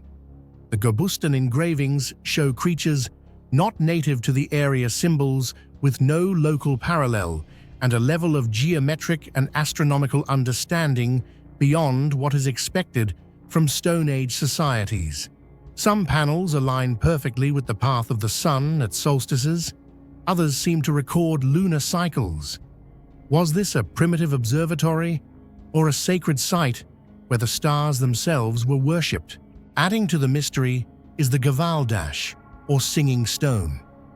When struck, this enormous rock emits musical tones, deep resonant sounds that echo across the valley. Scientists have confirmed that its unique internal layering makes it vibrate like a drum. Ancient people likely discovered this by accident and began using it during rituals. But the real question remains: who first realized its secret? Was it the same unknown culture that filled the mountains with carvings, using music and echo to communicate with the divine? Nearby carvings depict groups of dancers forming circles, perhaps the earliest representations of rhythmic ceremony. Some scholars believe these were fertility rituals or celebrations of the hunt.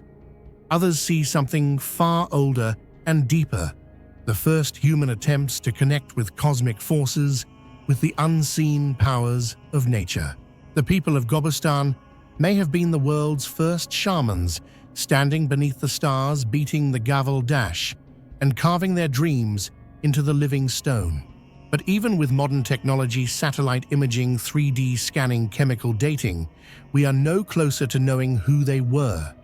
Their DNA, if any survived, lies buried somewhere beyond reach.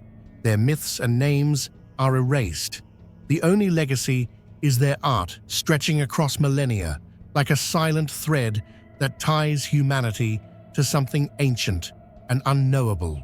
And perhaps that is the greatest mystery of Gobustan, not simply that we cannot identify its creators, but that their absence itself feels intentional. Unlike other prehistoric peoples who left tools, bones, and hearths, these carvers seem to want only one thing remembered: the visions they inscribed, as if they knew that all other traces would fade, but the stone would endure. Some researchers have even suggested that Gobustan might have been a pilgrimage site, visited by tribes from across regions who came to contribute to the sacred rock art, a kind of prehistoric temple where each generation added its story. If so, then the lack of a single people behind it is not a gap, but a clue Gobustan may represent. The first shared human culture, a collective expression, before nations and races existed. Today, Gobustan stands as a UNESCO World Heritage Site, silent, windswept, and timeless. The carvings still shimmer faintly under the Caspian sun, portraying humans, animals, and boats moving toward unknown horizons. Looking at them, one feels that someone from tens of thousands of years ago tried to speak to the future. Perhaps they wished only to say we lived, we dreamed, we reached beyond ourselves. Or maybe it was a warning, a secret etched in stone. No one knows who carved them, ancestors of humankind, wandering voyagers, or the last heirs of a vanished civilization. Yet their message still endures, a voice from deep time, asking who we are and where we came from. Among the most dazzling and perplexing relics of Iron Age Europe, the Celtic gold torques of Britain stand as shimmering enigmas, ornaments of immense craftsmanship, whose true purpose remains hidden behind layers of myth, ritual, and forgotten belief. Unearthed from the soil of Norfolk, Suffolk, and other corners of the British Isles, these radiant coils of gold, rigid, twisted, and beautifully symmetrical, have fascinated archaeologists for over a century. They gleam not merely as symbols of wealth, but as echoes of a vanished spirituality, whispering of gods, warriors, and ceremonies whose meanings we can scarcely guess.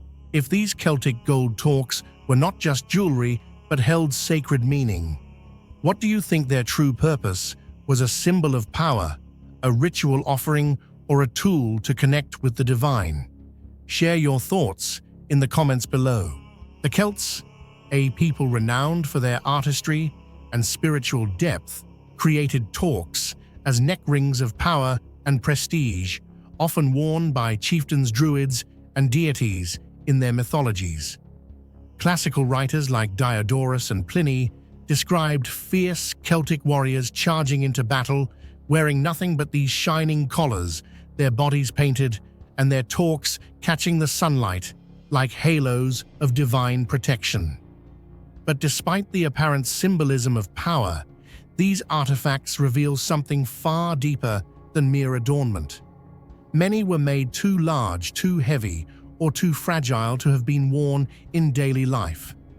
They seem instead to belong to the realm of ritual, to ceremonies in which gold became an offering, a conduit between mortals and their gods.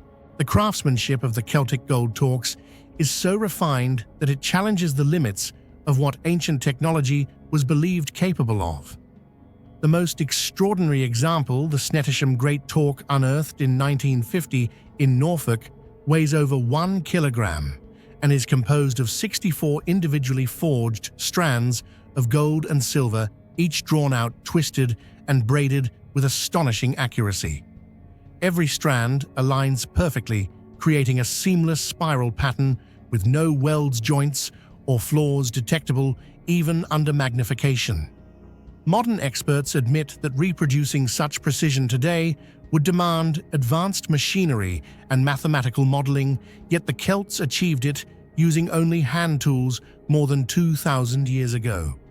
The terminals, the sculpted ends of the torque, bear intricate engravings of spiral suns and flowing cosmic patterns, motifs symbolizing eternal cycles of life and divine energy. The entire piece radiates a soft, buttery glow of pure gold, as though it was made not for human wear, but for ritual connection with the sacred. To many scholars, it stands as living proof that the Celts possessed not only extraordinary skill, but also a profound spiritual intention, merging metallurgy, geometry, and faith into one of the most exquisite creations of the ancient world. Yet for all their perfection, the question remains, why were they made? This mystery, perhaps more than their beauty, is what continues to captivate scholars. Many talks have been found deliberately buried, often in groups, and sometimes intentionally broken or bent. This act, interpreted by archaeologists as ritual killing of the object, suggests that talks were believed to possess life or spirit. By breaking or deforming them, their owners might have been symbolically releasing that spiritual energy back to the gods. Others were buried beside human remains, suggesting use as offerings in funerary rites, perhaps a gift to accompany the soul into the next world. The Snettisham Hoard, one of Britain's greatest archaeological finds, contains hundreds of talks and fragments, many damaged or twisted. The sheer quantity of gold, over 5 kilograms, implies a massive ceremonial act rather than private treasure. Why destroy so much wealth? Why bury it where no one could enjoy it? The answer seems to lie not in economics, but in faith. To the Celts, gold was more than metal. It was a living substance, a symbol of the sun, purity, and eternal life. Offering it to the earth was a sacred act, returning divine light to the womb of the mother goddess. In this worldview, talks were not jewelry, but vessels of power, shaped to embody cycles of life, death, and rebirth. And still anomalies abound. Some talks are enormous, so large that no human neck could fit through them. Others bear no signs of wear, as if they had never been touched by human skin. Were these created for statues of gods, or perhaps used in processions? A few scholars suggest they may have been crown equivalents, emblems of leadership not worn, but displayed. Others believe they were musical or vibrational instruments intended to produce sound during ritual when gold was struck or resonated in firelight. There is even a fringe theory, though unproven, that the Celts attributed energetic properties to the spiral geometry itself, believing that twisted gold could channel spiritual energy, much like coils in later esoteric traditions. The geographical spread of talk discoveries deepens the enigma. Across Britain, Ireland, and northern France, these ornaments appear in distinct regional styles, each with its own artistry and symbolic language. Yet they share an underlying pattern, a sacred connection between gold, the human body, and the divine. In some areas, talks are found exclusively in wet environments, rivers, bogs, and marshes sites, long known as places of offering in Celtic religion. In others, they appear in hill forts and sanctuaries, suggesting links to ceremonies of kingship or the turning of the seasons. This wide yet coherent distribution hints at a unified spiritual system, one not recorded in text, but encoded in metal. Scientific analysis has only deepened the riddle. Studies of isotopic composition show that the gold in British talks originated from distant sources, likely in the Alps or the Iberian Peninsula. This implies vast trade networks, or perhaps sacred pilgrimages connecting far-flung Celtic tribes. The question is not merely how they obtained the gold, but why they invested so much of it in objects destined for burial or destruction. In a material sense, it defies logic. In a spiritual sense, it reveals devotion on a scale few modern cultures can imagine. The talk also held a mythical dimension. In Celtic art and literature, gods like Cernunnos, the horned deity of nature and fertility, are often depicted wearing or holding talks. So too are heroes and kings in ancient tales. The talk was a divine emblem, its circular form mirroring the sun, the cycle of life, and the unbroken bond between the human and the sacred. In the tale of the warrior god, Dagda, his talk was said to radiate a light that could guide souls. For mortals to wear such an object may have symbolized participation in divine power. Yet when the Roman Empire advanced into Celtic lands, the torque tradition abruptly disappeared. No Roman chronicler records its continued use. Did the Celts abandon the practice voluntarily? Did Roman suppression of local religion erase the ritual context? Or did the priests and goldsmiths themselves conceal their sacred knowledge, taking the secrets of torque-making with them to the grave? Whatever the cause, the art died, suddenly leaving behind objects so refined that they seem out of place in their age. Standing before one in a museum today, its gold gleaming softly under controlled light, it is easy to sense that these artifacts were more than decorative. Their weight symmetry and perfect curvature seem to speak a language older than words, the geometry of belief. Every twist in the wire, every engraved line may have carried meaning: sun and moon, heaven and earth, man and deity intertwined. Their circular shape might have represented the cosmos itself, the eternal dance of creation and destruction. For modern scientists, the challenge is not only technical, but philosophical. How does one measure the sacred chemical analyses? X-rays and 3D scans can tell us how the torques were made, but not why they were made. The deeper truth, the purpose they served in the minds of their creators, remains elusive. Were they tokens of initiation, instruments of divine communion, or expressions of gratitude to unseen forces? Each theory reveals more about us than about them. Our need to rationalize what our ancestors perhaps accepted as mystery. The Celtic gold torques remain one of archaeology's most haunting mysteries, masterpieces of ancient metallurgy shrouded in silence. Their perfect curves and radiant gold speak a forgotten language of faith and ritual. The Celts, who left few words, expressed their beliefs through the eternal circle of gold, a symbol of life, death, and divinity. Until their purpose is understood, these torques will endure as silent witnesses to a lost dialogue between humans and the gods. Across our planet, from the ancient cities of Europe to the remote lands of the Americas, Asia, and Africa, there exists a strange, mesmerizing form of architecture so precise that it continues to baffle archaeologists, architects, and astronomers alike: the star forts. Though many are said to date back to the Renaissance or early modern era, these geometric fortresses display a level of astronomical and mathematical precision that far exceeds the capabilities of the tools available at that time. They are not merely military constructions, they might well be cosmic orientation devices left behind by a civilization with knowledge far older than we imagine. Could the star forts truly have been aligned with the stars on purpose, or are we just reading too much into coincidence? Share your thoughts in the comments below.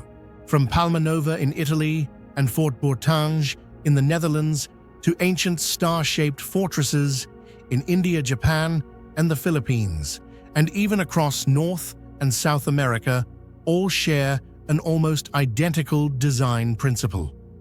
Their walls form perfectly symmetrical polygons with pointed bastions radiating outward like the arms of a star, surrounded by concentric moats and layers of defense that create a stunning geometric pattern when viewed from above. Even more puzzling than their uniform shapes is the fact that many of these structures are oriented the same way, meticulously aligned to the north-south axis or to key stars in the night sky. Modern satellite imagery reveals that the central axes of numerous star forts align precisely with Polaris, the North Star, or the Orion constellation.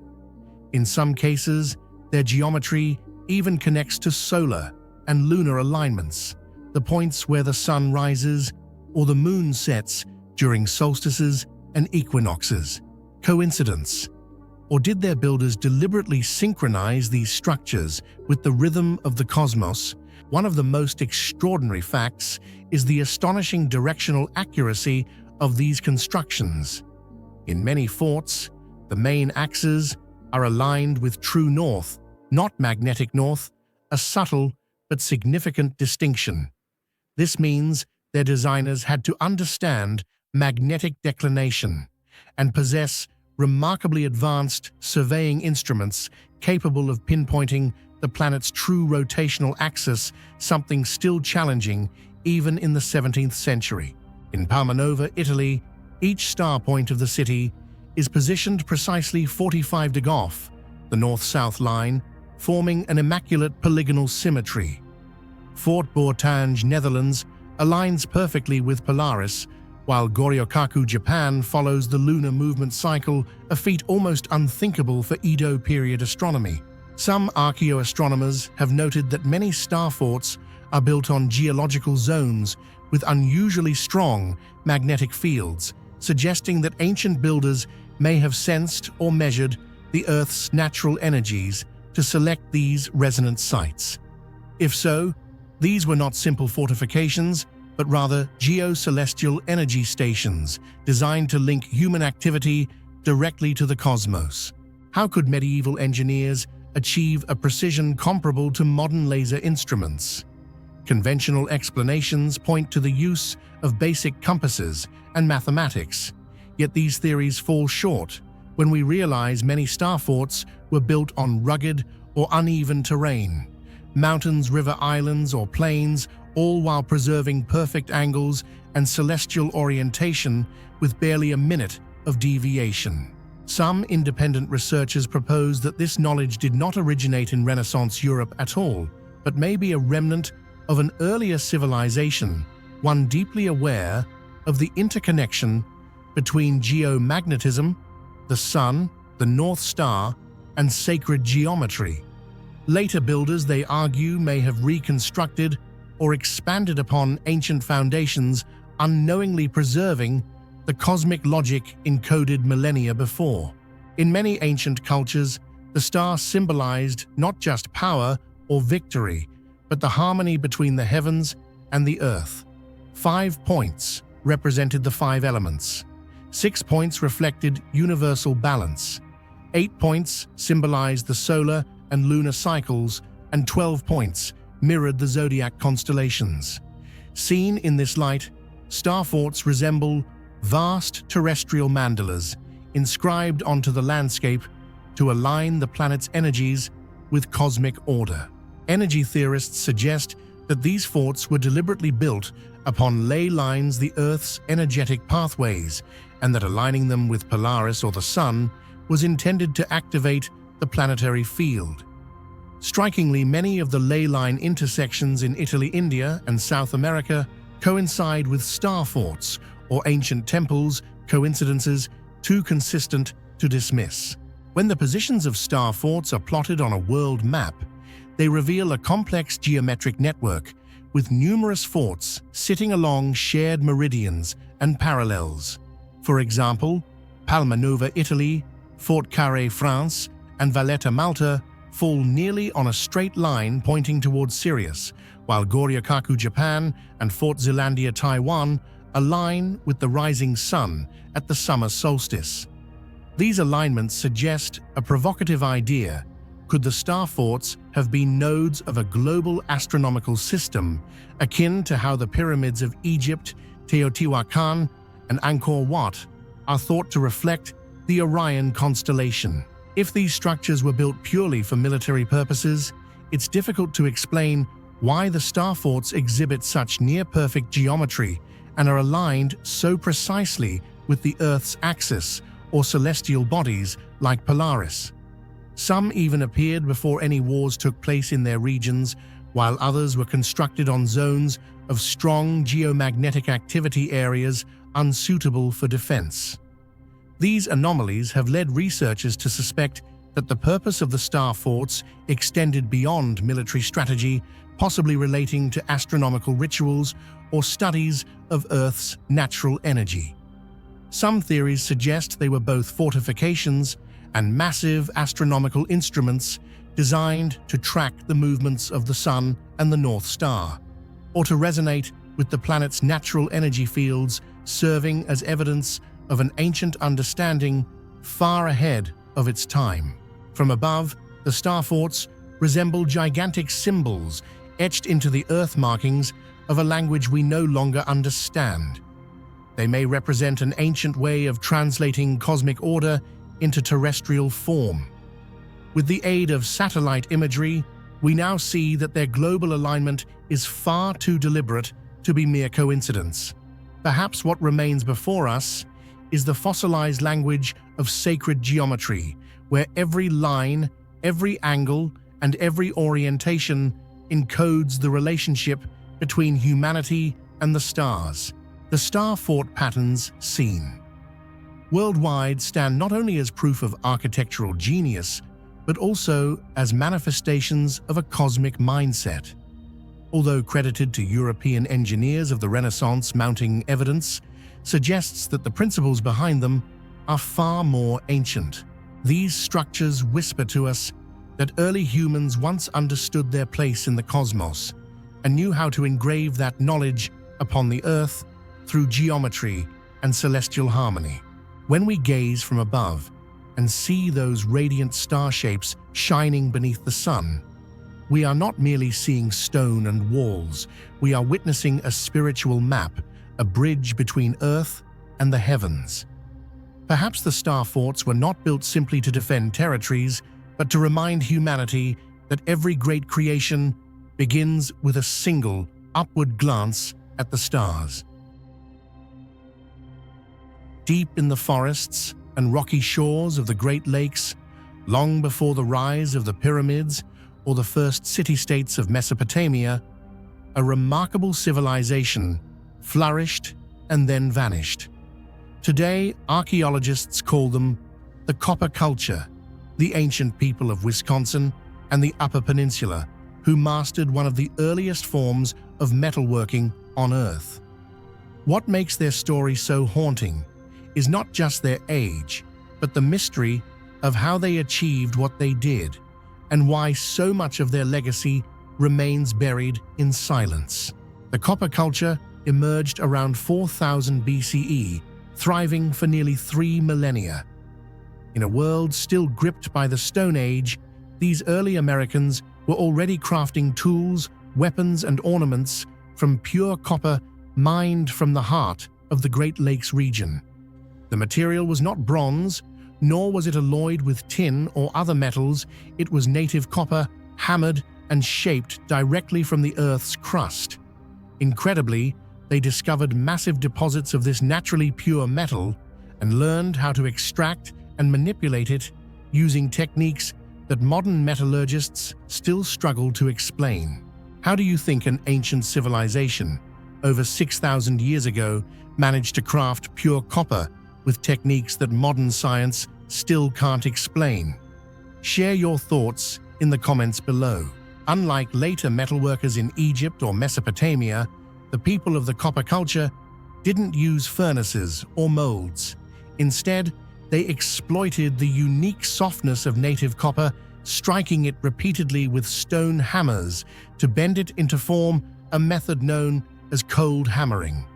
The result was astonishing thin-edged blades, precisely shaped spearheads, chisels, hooks, and elegant personal ornaments that show both functionality and artistry. Yet the more archaeologists studied these artifacts, the more baffling questions arose. Some pieces of copper recovered from burial mounds in Wisconsin exhibit an uncanny level of uniformity, identical thickness, symmetrical curves, and sharp, clean edges that appear almost machined. Even more puzzling microscopic examination reveals that some artifacts were annealed, heated, and cooled to remove internal stress, a process that requires controlled temperature and metallurgical understanding. But where were their furnaces?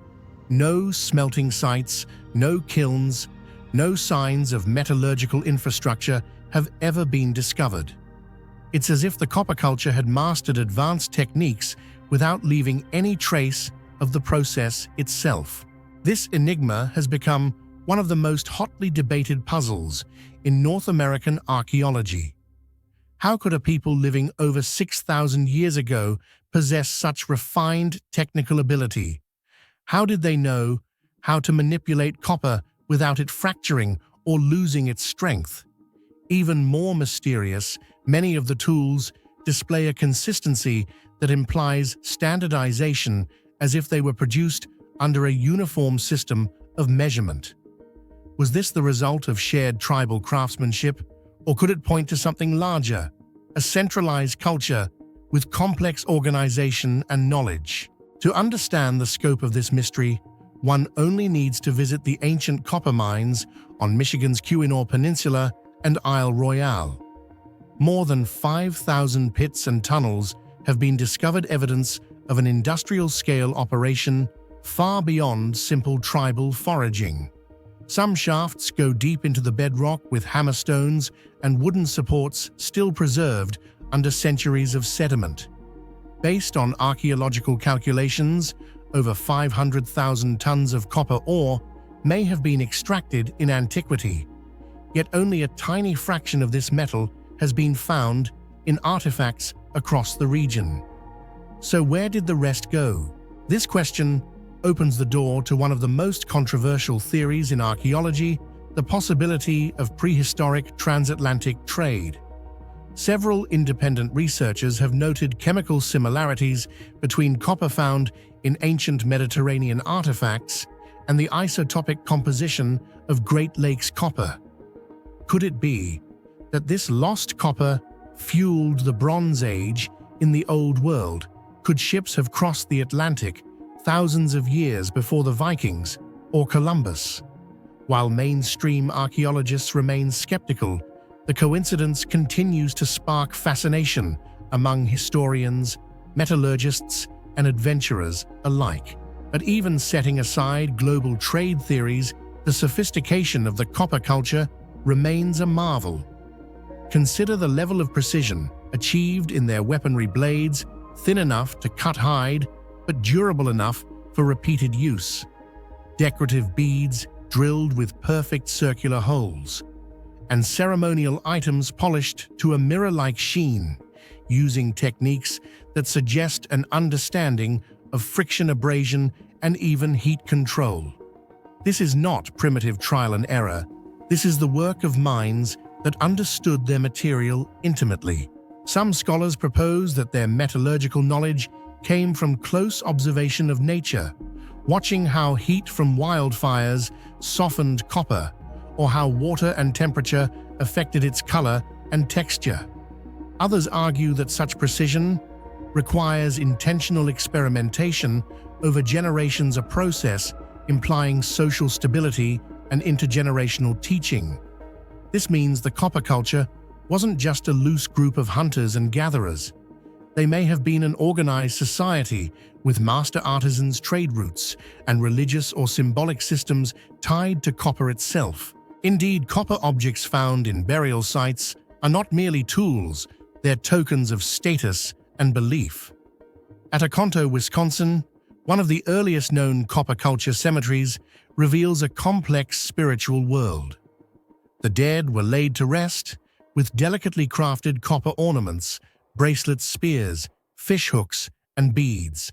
Some were arranged in patterns, possibly to signify rank or achievements. The copper seemed to hold sacred value, perhaps seen as the blood or bones of the earth itself, linking human life to the divine. Yet just as mysteriously as they appeared, the copper culture faded away. Around 1000 BCE, mining activity stopped. No signs of invasion or disaster have been found. Their descendants vanished into the forested silence, leaving behind empty pits, scattered tools, and riddles carved in metal. The skills that defined them disappeared, as if deliberately erased from memory. Later, Native American tribes in the region still used copper, but on a much smaller scale and without the same technical mastery. What could have caused such a sudden loss of knowledge? Some researchers suggest ecological collapse, deforestation, and exhaustion of accessible copper veins. Others point to cultural shifts, where trade and ceremonial practices moved toward different materials like obsidian or shell. But among enthusiasts of ancient mysteries, a different idea lingers. Perhaps the copper culture's knowledge was not entirely their own. Perhaps they inherited it, fragments of technology from an earlier forgotten civilization, long erased by time. Whether one believes in lost civilizations or not, the physical evidence remains undeniable. The copper tools of Wisconsin represent one of humanity's earliest and most refined encounters with metallurgy. They bridge the gap between the Stone Age and the Metal Age, but in a way that defies the conventional timeline of technological progress. They show that innovation does not follow a straight path. Sometimes it blooms in isolation and vanishes just as suddenly. The copper artifacts of Wisconsin now rest quietly in museums, reflecting a dim, haunting glow like whispers from the past. Every blade and spearhead holds within it the mystery of ancient human intelligence, people who deeply understood the bond between firestone and metal. Their mastery still astonishes modern scientists. How in an age without furnaces could they create copper works so flawless and refined?